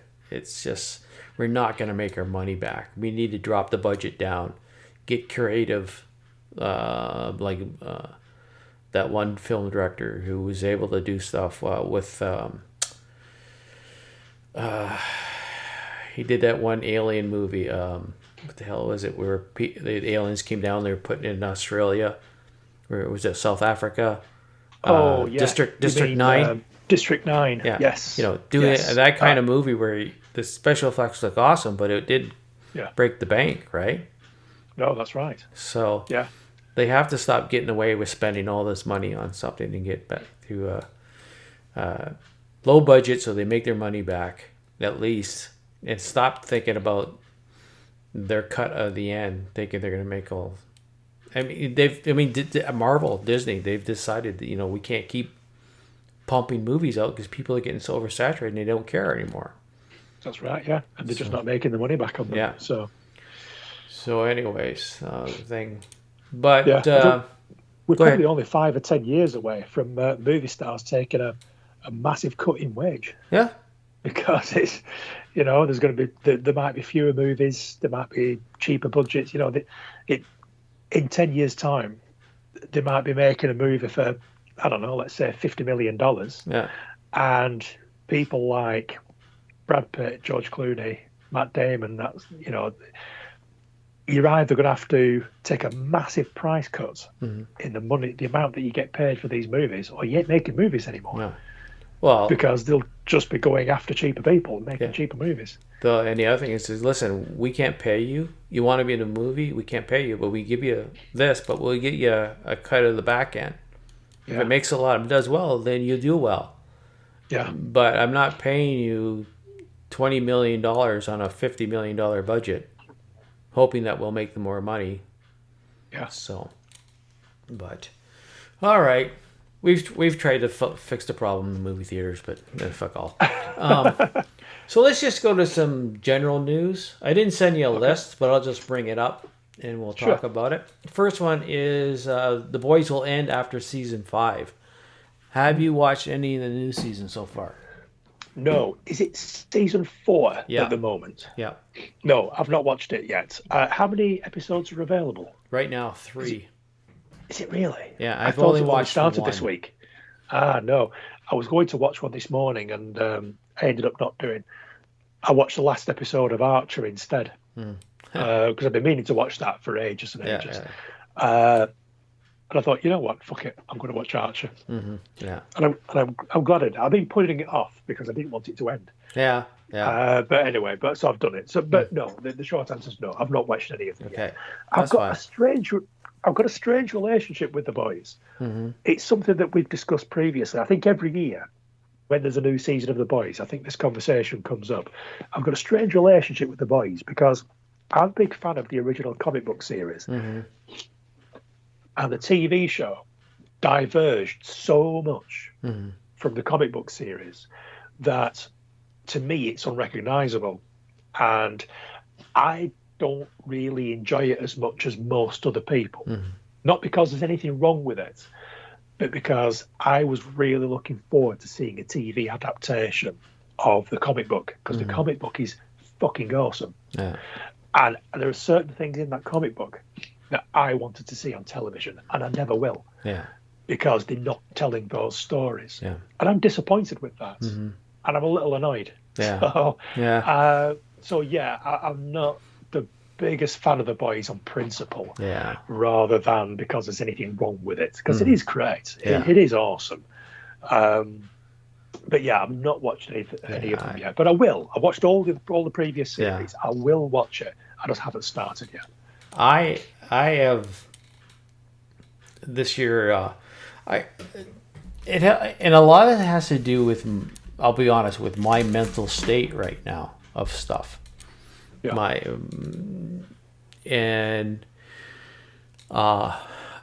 saw the previews for it, and I watched the first episode, and I'm thinking, do I really want to watch this?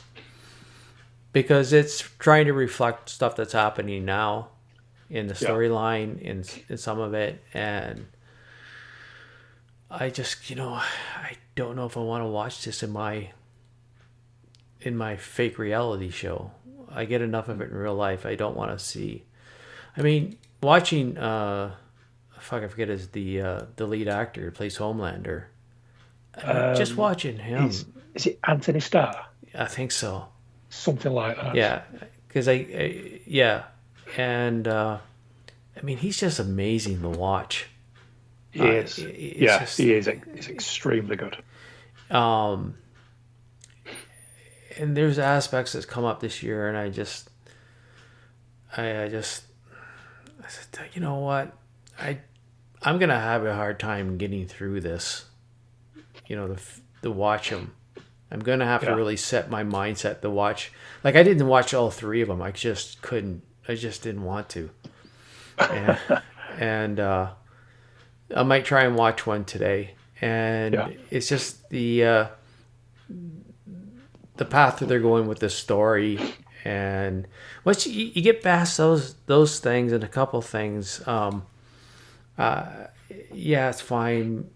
The only saving grace for me, honestly, is watching that actor portray and how he's just basically kind of losing it, but trying to keep it together.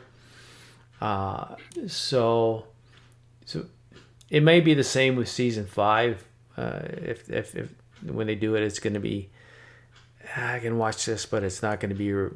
It may be one episode a month to get my mindset back into it. So so that's what I'm feeling. So I don't know how. You'll have to watch it and see. It all depends on what you're. Like I said, my mental health is fucked right now, so I don't want to even watch something like that. It gets me down. And watching. I turn on the old movie station and just let it run. So, anyways, so that's my thought on it. No, if I remember correctly, I think at the end of season 3, they were kind of setting Homelander up to be some sort of Donald Trump type character. Mm-hmm. Like all these idiots just sort of just supporting him because they think he's like, well, the right person to lead the country. I imagine that's where this season's going. Yeah, and it's more of that. And then they bring in a character who's like the smartest person on the planet or something. Yeah. And she talks about democracy and stuff, and she gives an example, and it's more of a game for her to try this thing to see if it works. Doesn't matter about the consequences. So she makes a good Highlander companion because she's like, I don't give a fuck about these people. Let's play this game and see what happens. So, right. I can see how the whole thing would be very depressing. Mm-hmm. And who needs more depressing? Yeah. That shit. Yeah. So the second one, I've stopped watching Doctor Who. I was into watching it now, and I know before, if anybody, which likely not, but it's nothing to do with the actor. I love the actor. I like the actor. I don't know him, so I don't love him. But I like the actor. I liked his work before, and I got nothing against him. It just doesn't seem like it's science fiction stories anymore. It's,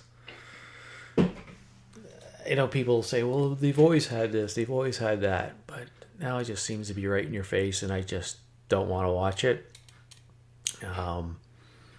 It's like when I watched Peter Davison after Tom Baker, and then I watched some Colin Baker after that, and then I watched a little bit of Sylvester, and I stopped because I just lost interest, and I didn't like the actor. I got nothing wrong with it, but some of the story, it just didn't feel right, and now it doesn't feel right, and so I've just stopped. I'm done, and then you can see all kinds of stuff. I mean, but the one thing they've noticed though is they say the ratings are down, but they're up with who we want to see. Well, huh? Huh?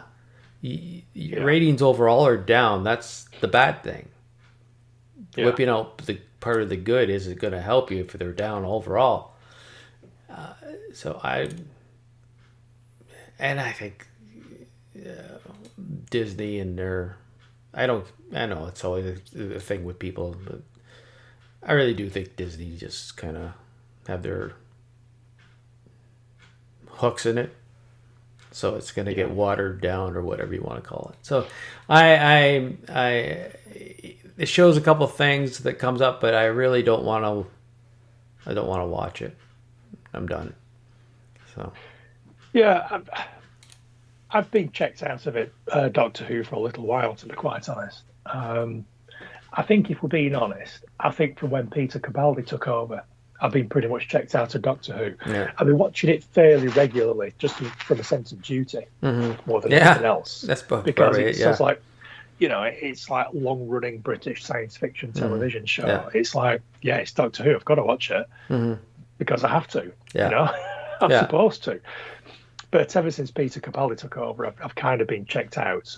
But the start of this latest season, it's just... Did you see the first episode in the new season? I did. Just as soon as those talking babies came on, I was just like, oh, fuck this. Yeah. Just fuck this. Yeah. I just can't. I just can't watch this. I just can't. And it was probably a really good story. And again, this, it wasn't. It wasn't a good story. No, and that's the thing. That's the thing. That's where it's fallen down, because it's not so much who it is or what they're doing. It's just got to be good. That's all I ask. That's all I ask of anything. It's just got to be good. That's it. That's all it is. Yeah. And it just got to a point where I've gone through all this Peter Capaldi and Jodie Whittaker and I'm blanking on the new guy's name. Sorry, new guy. It's hard for me to pronounce. So yeah, but this just that first episode, just fucking talking babies. I thought, I can't watch this. I can't. It's just this show isn't for me. Yeah. This is not something that is intended for me to watch. It's too much of a. It's either too much of a kids show and I just don't get it anymore, or it's just not very good anyway, and it's not for me because I want whatever I'm watching, whatever I'm spending my time with, it's got to be good. Yeah. Because I've got so little time, so little free time. I can't waste it on something that's shit. And just those talking babies, I thought, I'm not watching talking babies. Yeah. I'm not spending another half an hour watching talking babies. And that's it. I'm out. Sorry, but as soon as I stopped watching it at that point, because because it was the first episode, I wasn't invested. Yeah. I was out at that point, so I've no desire to go back. Well, yeah. I'm kind of done. That's how far did you get into the episode? About 10 minutes. Yeah. See, like 10, 15 minutes. I watched the whole thing because I said I need to give it a chance. Then they had a snot monster made out of the baby snot. The snot monster. Oh God, no, that sounds awful. And and now they're reaching for an audience, which he says that's his target audience, and he's happy, but also my ratings are down. It's they've got away from just telling stories, and I know everything has its. Next Generation has it. Star Trek Aurora has it. Other things they take events and stuff that are happening now, and they are working into the story. But I always found it never so much slapping in the face. You see it, but it's never slapped in your face. And I think that's his whole point now is I'm going to make a statement. I'm going to weave it into a science fiction story, which is not very good. And no, I'm done. I'll go back and I'm watching the old ones. I'll go. Yeah. So I can get them on Tubi, and if I want to watch Doctor Who, or my favorite is right now Big Finish. They're telling. What's that? Big Finish is on audiobooks. They're audio stories, and they watch a Doctor Who. Then they've incorporated, like the latest. So, from Tom Baker up, as far as they can get, the original doctors are doing the stories. So it's Tom Baker, Peter Davison, Colin Baker, Sylvester's McCoy. McCoy. The Eighth Doctor, Paul McCann, is it? Or McCann? McCann. Yeah, who did the movie. Yeah. He plays a bunch as the Eighth Doctor. Right. And then they've started Dave Tennant. Christopher Eccleston was next. He came back. He's doing stories for them. Yeah. And then Dave Tennant's doing. And I think they have to wait a few years before they can get the original actor. Right. So they did someone who was doing God, why am I this? The one before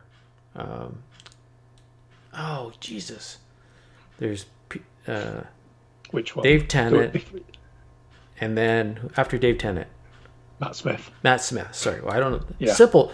It got a simplest fucking name, and I forget it. Matt Smith. So they had an actor doing him, which was really good. His accent was really good. So far, other stories I've listened out of those, none of them. They just tell a simple story of this is what's going on. This is the villain. This is that and that. We have to defeat him. There's nothing in between in there. And if there's any hidden messages about good and about that, it's so well done that you don't notice it. And that's, to me, the best. When you don't notice it until you get done, then you kind of think, oh, fuck, I know what they're talking about. So, to me, right now, other than watching the thing, Big Finish is my Doctor Who. Yeah. That's where I get my stories from. And especially, it's so nice to hear Christopher Eccleston, who said, I'm never coming back to doing it. But the people who are in charge of it right now are the same people. He says, you get rid of those fuckers, I might come back. Wow. Yeah. He actually come out and said it in a con one time now. Did he? Yeah. Wow. A lot of time he wouldn't say anything, but now he's saying, you get rid. He told somebody asked him, he says, "Oh, get rid of this RTD, get rid of this person, this person. I might think about coming back." Wow. So. You never know. Might get to a point where they need him. Yeah. We shall see. Yep. Speaking of audiobooks, I started listening to The Sandman. Oh yeah. Recently. Oh yeah. It's really good. Oh. Yeah, it's really good. James McAvoy is playing Morpheus. Oh yeah. It's really well done. Very good. Yeah. Really enjoying it. I'm probably about a third or halfway through the first act. There's 3 of them, and they're each about 12 hours long, I think. Something like that. Yeah. Oh shit, that's a lot. Yeah. Yeah, it is. Really enjoying it though. Yeah, it's really good. Oh. Yeah, I'm really getting into these audiobooks. Yeah. Well, after a while, if you're not enjoying what you're seeing on this TV, you go to something that's not going to be watered down or whatever. They're going to read the book. They're not going to edit it unless there's cut forms or audio. But not, like you said, 12 hours that they're reading the whole fucking book, right? Yeah. So, I'm definitely getting that impression. Yeah, because essentially, it's like just going through the same story 3 times. Because I read the original story, obviously. I think it starts from Preludes and Nocturnes. I think the first Sandman story arc was called, if I remember correctly. And I read that, obviously. And then I watched the Netflix TV show, which was very good. But it was kind of a summary of the first story arc. It wasn't sort of beat for beat. It was mostly, but all the key points were there, and all the key bits were there. But you just miss some of that filler. You just miss some of the fine detail that's in the books. But the audiobooks don't miss a thing. Yeah, it's they're literally going through, or as far as I can remember, much more detail in the audiobooks than was in the actual TV show. So I'm really enjoying it. James McAvoy's great. Yeah, he's got a good voice. For those who who don't know who James McAvoy is, who are listening to this, he was Professor X in X-Men First Class, and in the sort of like the later movies that were almost prequels. But yeah, he's got a great voice for it. It's really good. Yeah. The other thing I said, Star Trek Discovery. It's over. Yeah, I was going to ask you about that. Did you watch any of the final season? Yeah, I watched it. I just kind of like you said about having to watch Doctor Who. Yes. Because you're British. Yeah. I watched it because I'm a Star Trek fan. Yeah, didn't like it's it. The final season. Yeah. Really? Nah. Oh, I quite enjoyed it. No, I thought it was the best season. I mean, everything's relative, isn't it? But I think it's the best season since before they went into the far future. When they went into the far future, that kind of ruined Discovery. Yeah. But prior to that, like the first couple of seasons, I thought were really good. And I think this final season is probably the best one since those first couple of seasons. But again, it's all relative. Yeah. It's better than the 2 or 3 seasons that came before it. Yeah. But only because they weren't very good at all. Yeah. But, after spending so long with these characters, you do get to know the characters and you do get to like them. So regardless of the story, regardless of the dialogue or the script or the whatever's actually happening, you do get familiar with the characters and you are quite fond of them. So when it was coming up to the end of the series, and I thought, well, I'm definitely going to have to watch it. Yeah. Definitely going to have to watch it. Yeah. And it was, like I say, it's been the best one for a while. Yeah. Huh. It wasn't the best season of Star Trek by any stretch of the imagination. But it was one of the better Discovery seasons. Well, if I like anything about this, that's the last season was the gentleman they took on as her first officer. Yes. Okay. Yes, that was the best decision that they made this season. Yeah. He made it interesting. Yeah. Because there was a little bit of conflict and a little bit of uncertainty.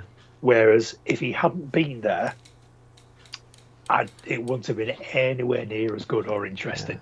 Yeah. He was the best thing in this season. Yeah, definitely. Yeah. But you're talking about care. I didn't care for any of the characters. Right. Didn't give a shit about them at all. Yeah. None of them. That young girl actress, she fucking just annoyed me. Fuck.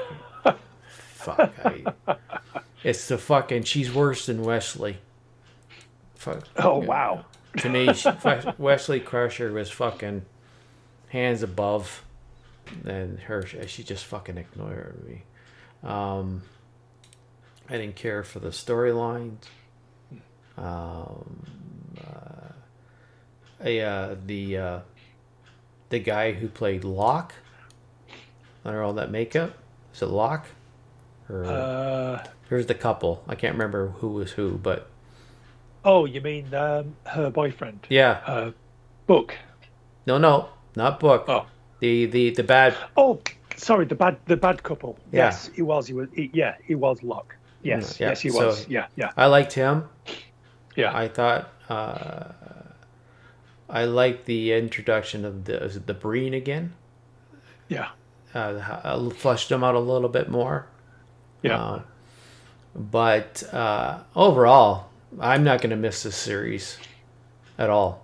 The only good thing for me that came out of it was the introduction of Pike in the Enterprise. Yeah. They'll get new worlds. Yeah. I can't.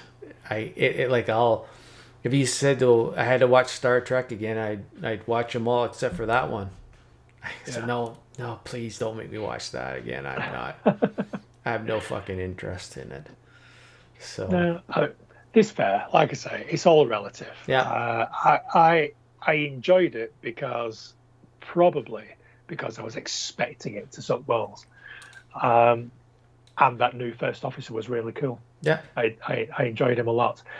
So I enjoyed most of it to a large extent. Yeah, there's some characters which are annoying or that you just don't like. Yeah.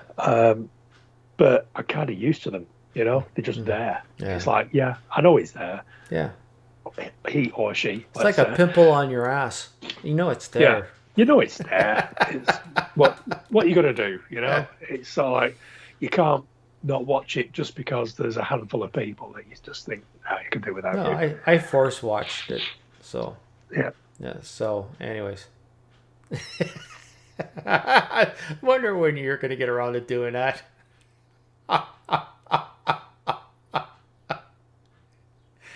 For people who don't know, he's blowing his nose. He turned off the mic so you can't hear him snotting all over his rag. I know. I've caught myself sniffing a few times. You've been sniffing and wiping to. and sniffing and wiping. I know. I said, how long before he just, fuck it, I can't do it. I know. I didn't want to send you a message saying I'm not doing it. So I thought everyone's going to have to just listen to me sort of like clearing my throat and sniffing that's fine. for an hour or two. But Sorry, it's the nose. I just watching you. Fuck, it's going to drive him up the wall. Oh, yeah, it was.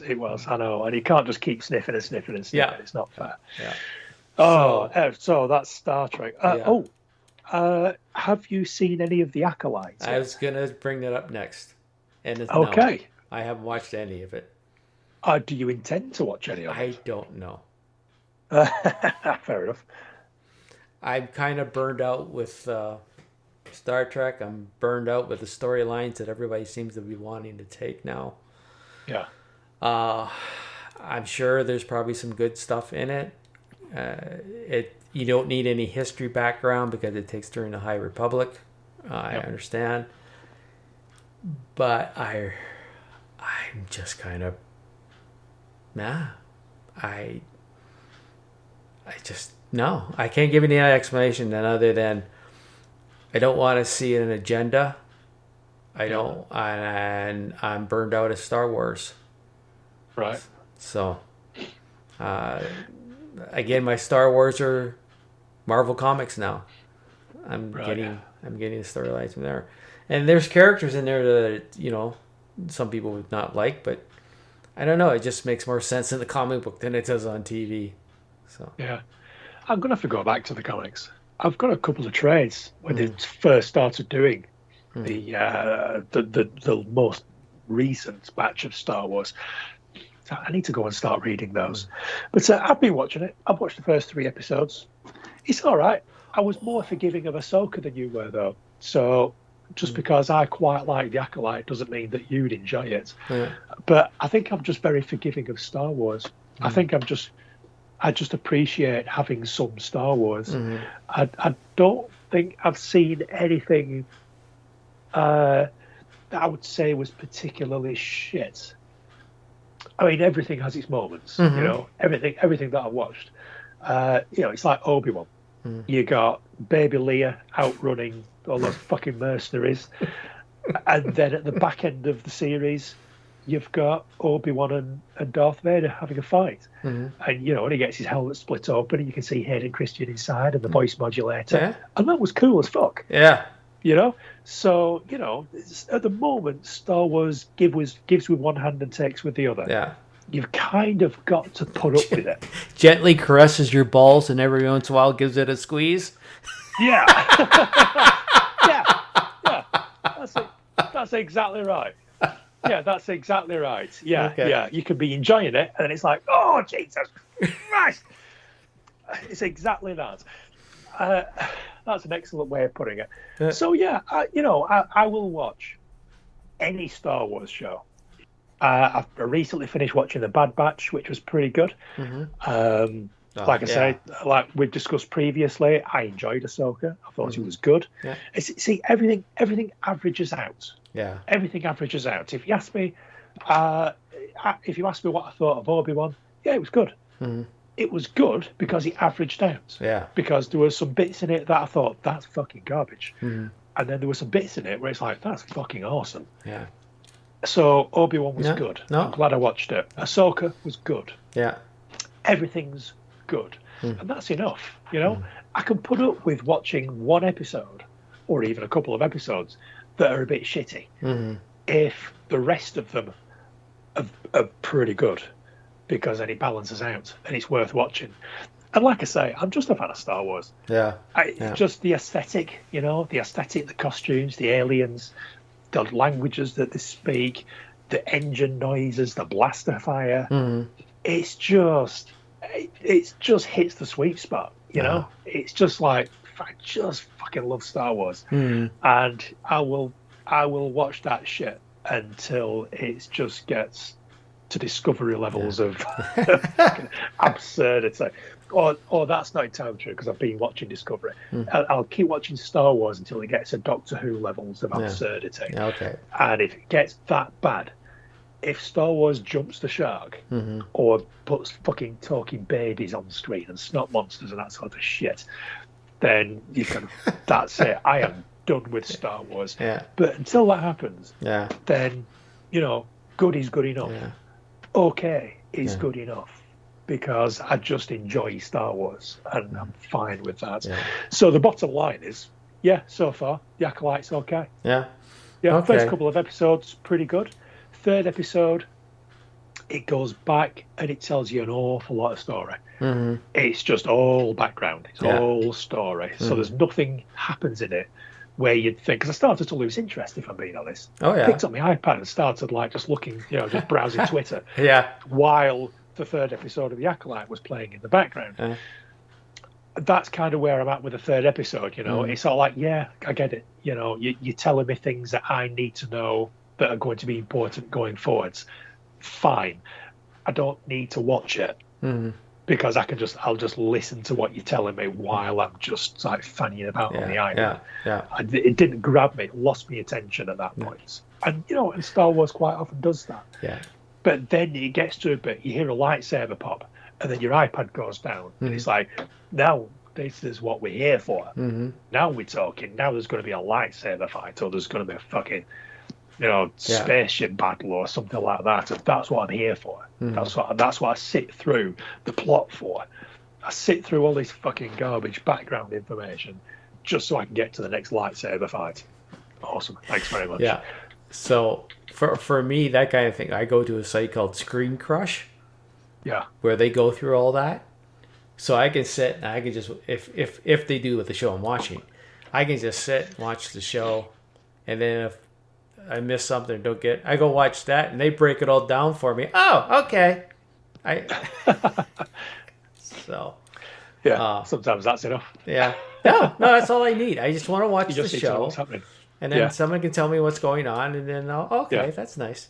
I'm not saying I won't watch it, but I'm not in a rush to watch it. I'm not in a hurry to go and see it. So there's no rush to watch it. Yeah. There's nothing that's happened so far where I would say to you, "Oh my God, that's awesome! You absolutely have to see it." Yeah.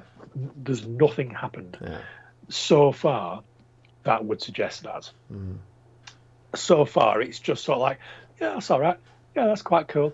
Okay, that looks pretty cool. Yeah. There's a couple of fight sequences that have been pretty cool. Mm-hmm. To be honest. Yeah. Where there's been. And again, you've not watched it, and it's quite new, so I don't want to say too much. But I know the one character dies right away. That got spoiled for Murray.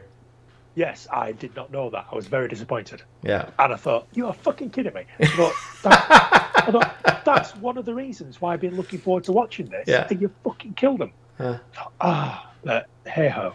Yeah. But there's been a couple of fights that have been sort of a little bit different. There's been one that was very, I think most of them are quite sort of martial arts influenced. That's what I was going to say. I heard someone call it Jedi Fu.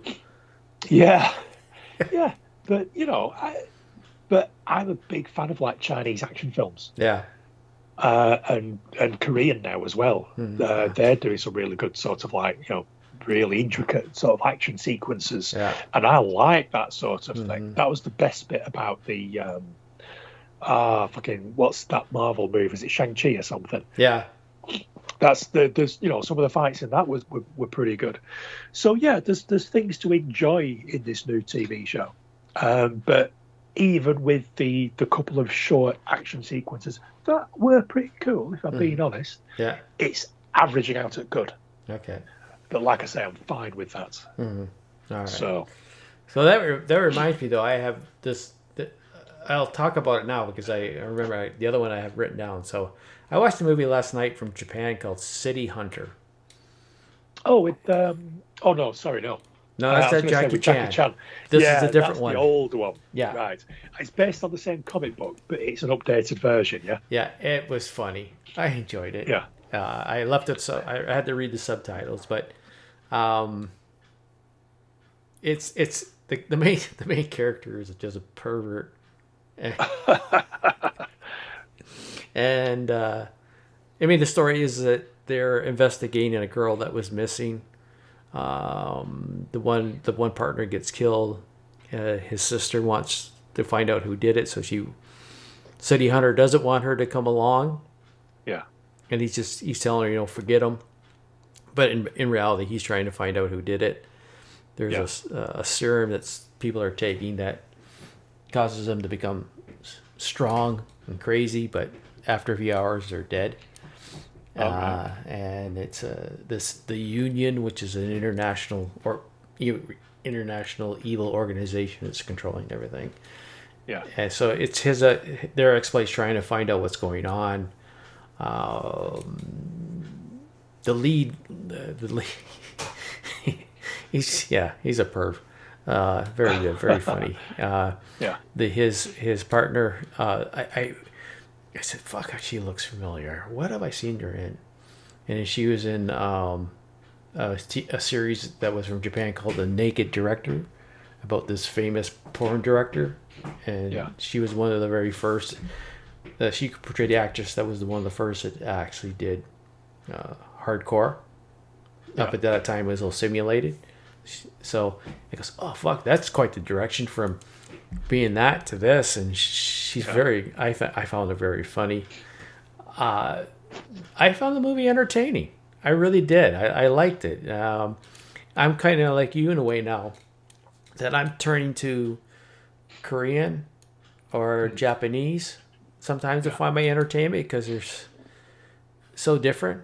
And they're able to do some stuff that you think, man, fuck, how are you guys doing that? Your special effect department's doing really good. I'm sure you're not spending a shitload of money, but that's fucking pretty good. So but the Asian market action films, they're doing some amazing stuff. Yeah, the action sequences in a lot of those films are just amazing. It's like unbelievable stuff. Yeah.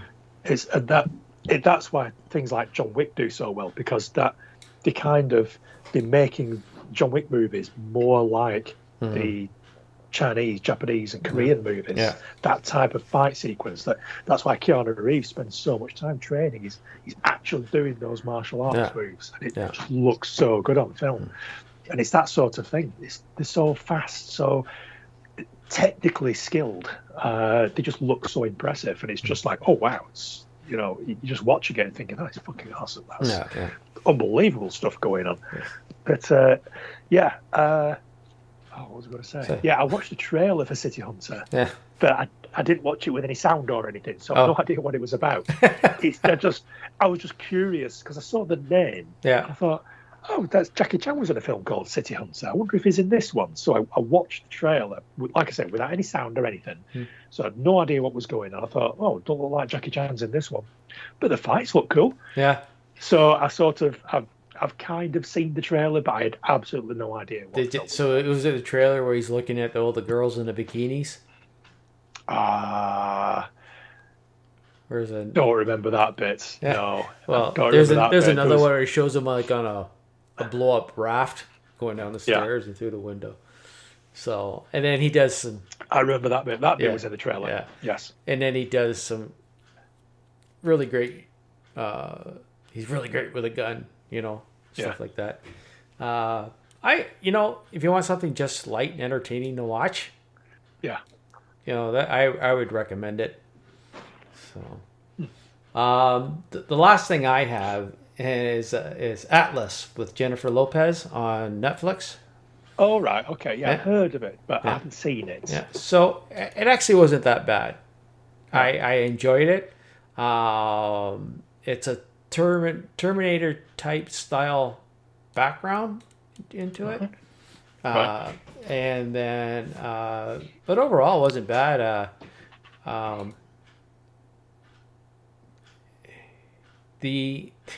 Then this is gonna sound really shitty, but there was just one scene that I said fuck off, and it was the robot having preferred pronouns.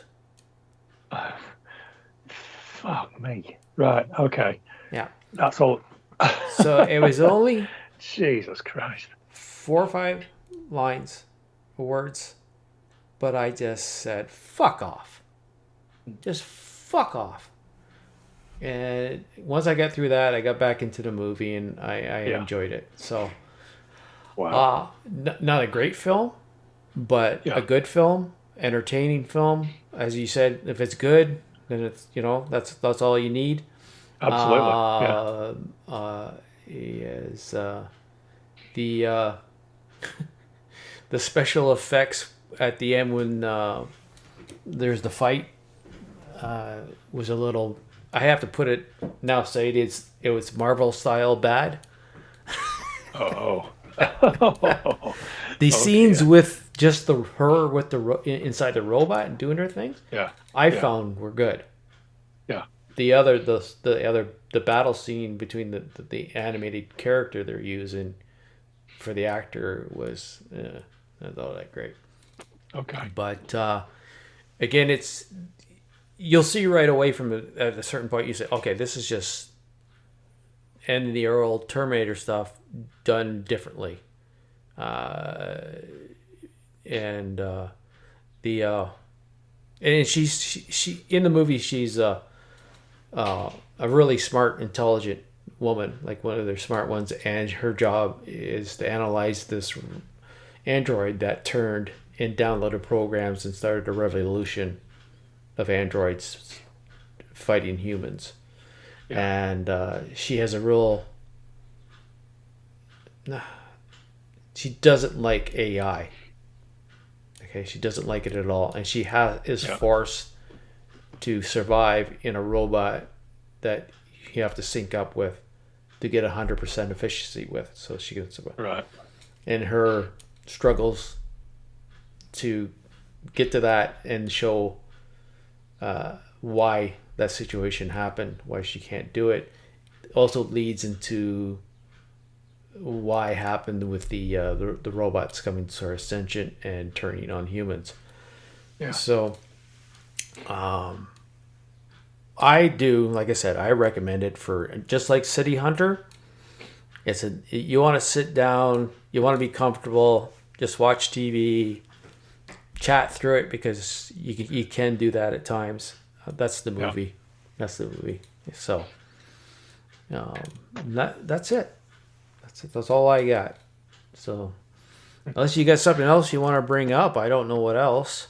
Well, we're fast approaching cutting off time, but I'm just going to drop in. Because it's coming up to 5:30. I need to be gone. Okay.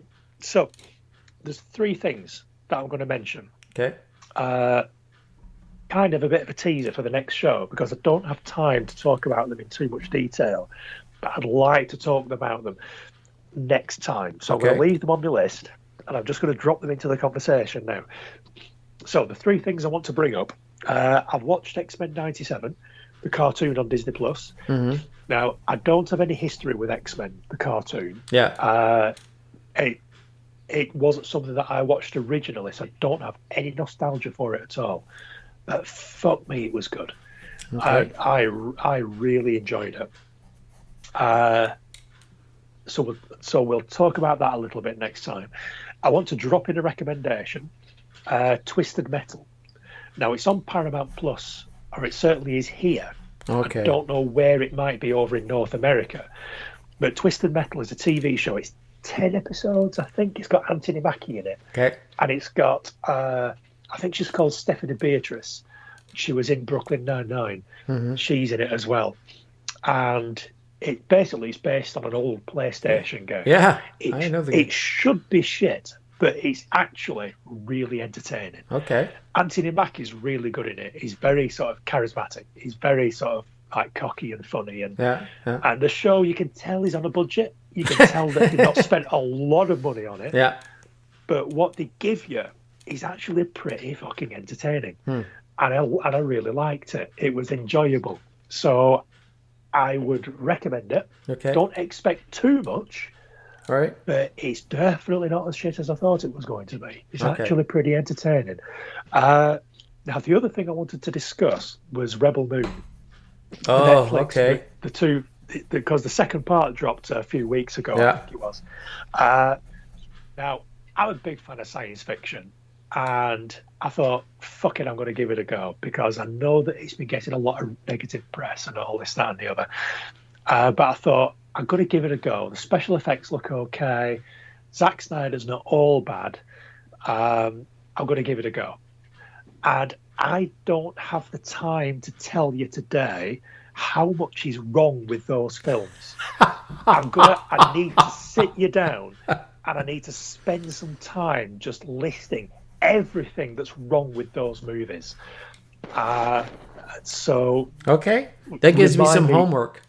Yes, I haven't watched any of this. So everyone needs to strap in and get ready for that because fuck me. Well, it gives me something to watch because I haven't watched X-Men, I haven't watched Twisted Metal, I haven't watched Rebel Moon, so I'll watch them so I'm ready.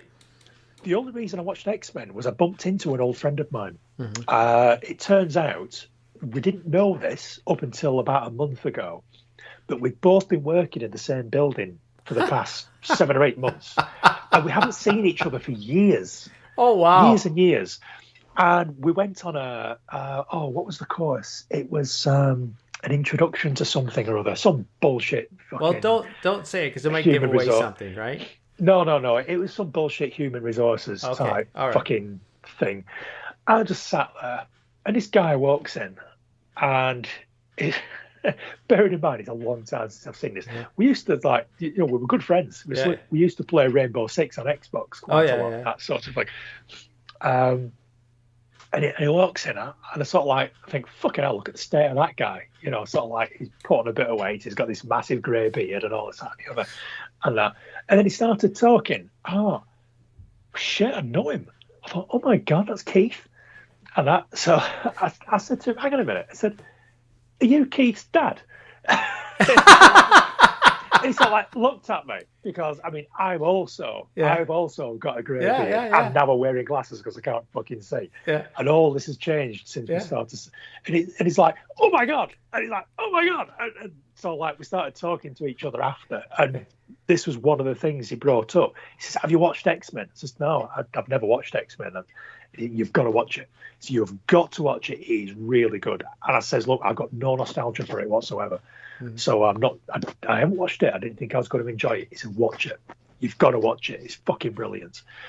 And I watched it. And I thought, you know what? That would probably be better if I'd watched the original series and I already had some attachment to I know who the characters are. I know who the X-Men are. I've already got an attachment to the X-Men. But I didn't have any attachment to because it's the same voice cast, for the most part. I think it's the same voice cast. It's the same art style. It's the same animation style.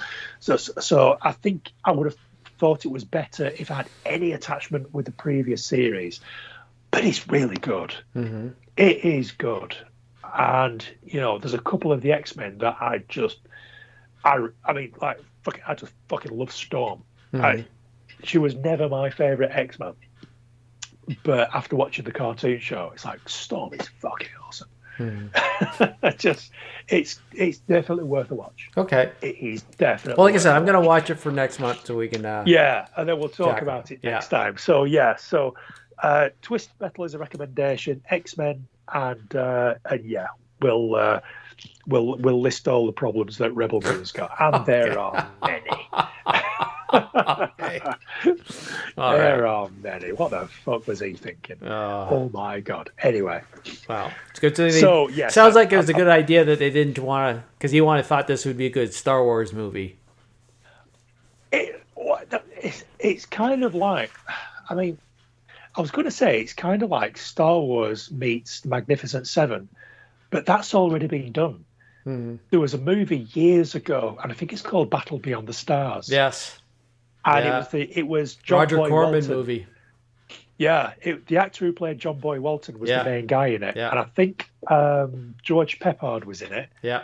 And I think, what's his fucking name? Napoleon Solo from The Man from U.N.C.L.E. What's he called? Oh, Robert Vaughn? Yeah, that's him. He's in it. Yeah. And a number of others. And that's essentially Star Wars meets Magnificent Seven. That's better than Rebel Moon. Okay. And that was some cheesy fucking low-budget 80s movie. Yeah. Or 70s. I forget when it was made. Probably 80s. That's a better movie than Rebel Moon. Oh, fuck. But we'll get into that. Okay. All right. We'll talk about that later. Oh, wow. Okay. Now I'm going to have to force myself to watch that. Oh, yeah. I'm not really selling it to you, am I? I'm not really selling it to you, but fucking hell. Okay. No, I'm going to watch it so we can both talk about it. So. I gave it benefit of the doubt. I thought it's a science fiction movie. I'm going to watch it. It can't be as bad. Because Zack Snyder's got haters. Yeah. Because of the Justice League movies and whatnot. Yeah. And I thought, it can't be that bad. I'm going to watch it. Mm-hmm. And it's probably going to be pretty good. Mm-hmm. And it's not. Okay. It's not. Well, maybe it'll get better with the director's cut. Yeah, let's stick another hour of that shit in there, shall we? Let's put another fucking hour in there for people to sit through. That 2 hours of shit isn't enough shit. Let's put another hour of shit in there for people to sit through. Yeah, fuck off. Okay. So with that note, I promised my wife I'd be done at 5. Yes. So we're going to say goodbye. Thank you for tuning in, and there's a little. If you turn in next month, there's a little thing to let you want to turn in to talk about the shit. We should start doing this more often. Just drop in a few teasers. I'm going to talk about this next time. Yeah. But then make sure we talk about it. So then we'll have to remember to talk about it. It's on my list. Yeah, I've left it on my list. It'll be there. All right. Okay, folks. Well, thank you for turning in. Until next month. There you go. Have a good day, evening, night, whenever you're listening to this. Ciao. Bye. Ladies and gentlemen, my mother thanks you. My father thanks you. My sister thanks you. And I thank you. That's all, folks. Thank you. Come again. Why, you little?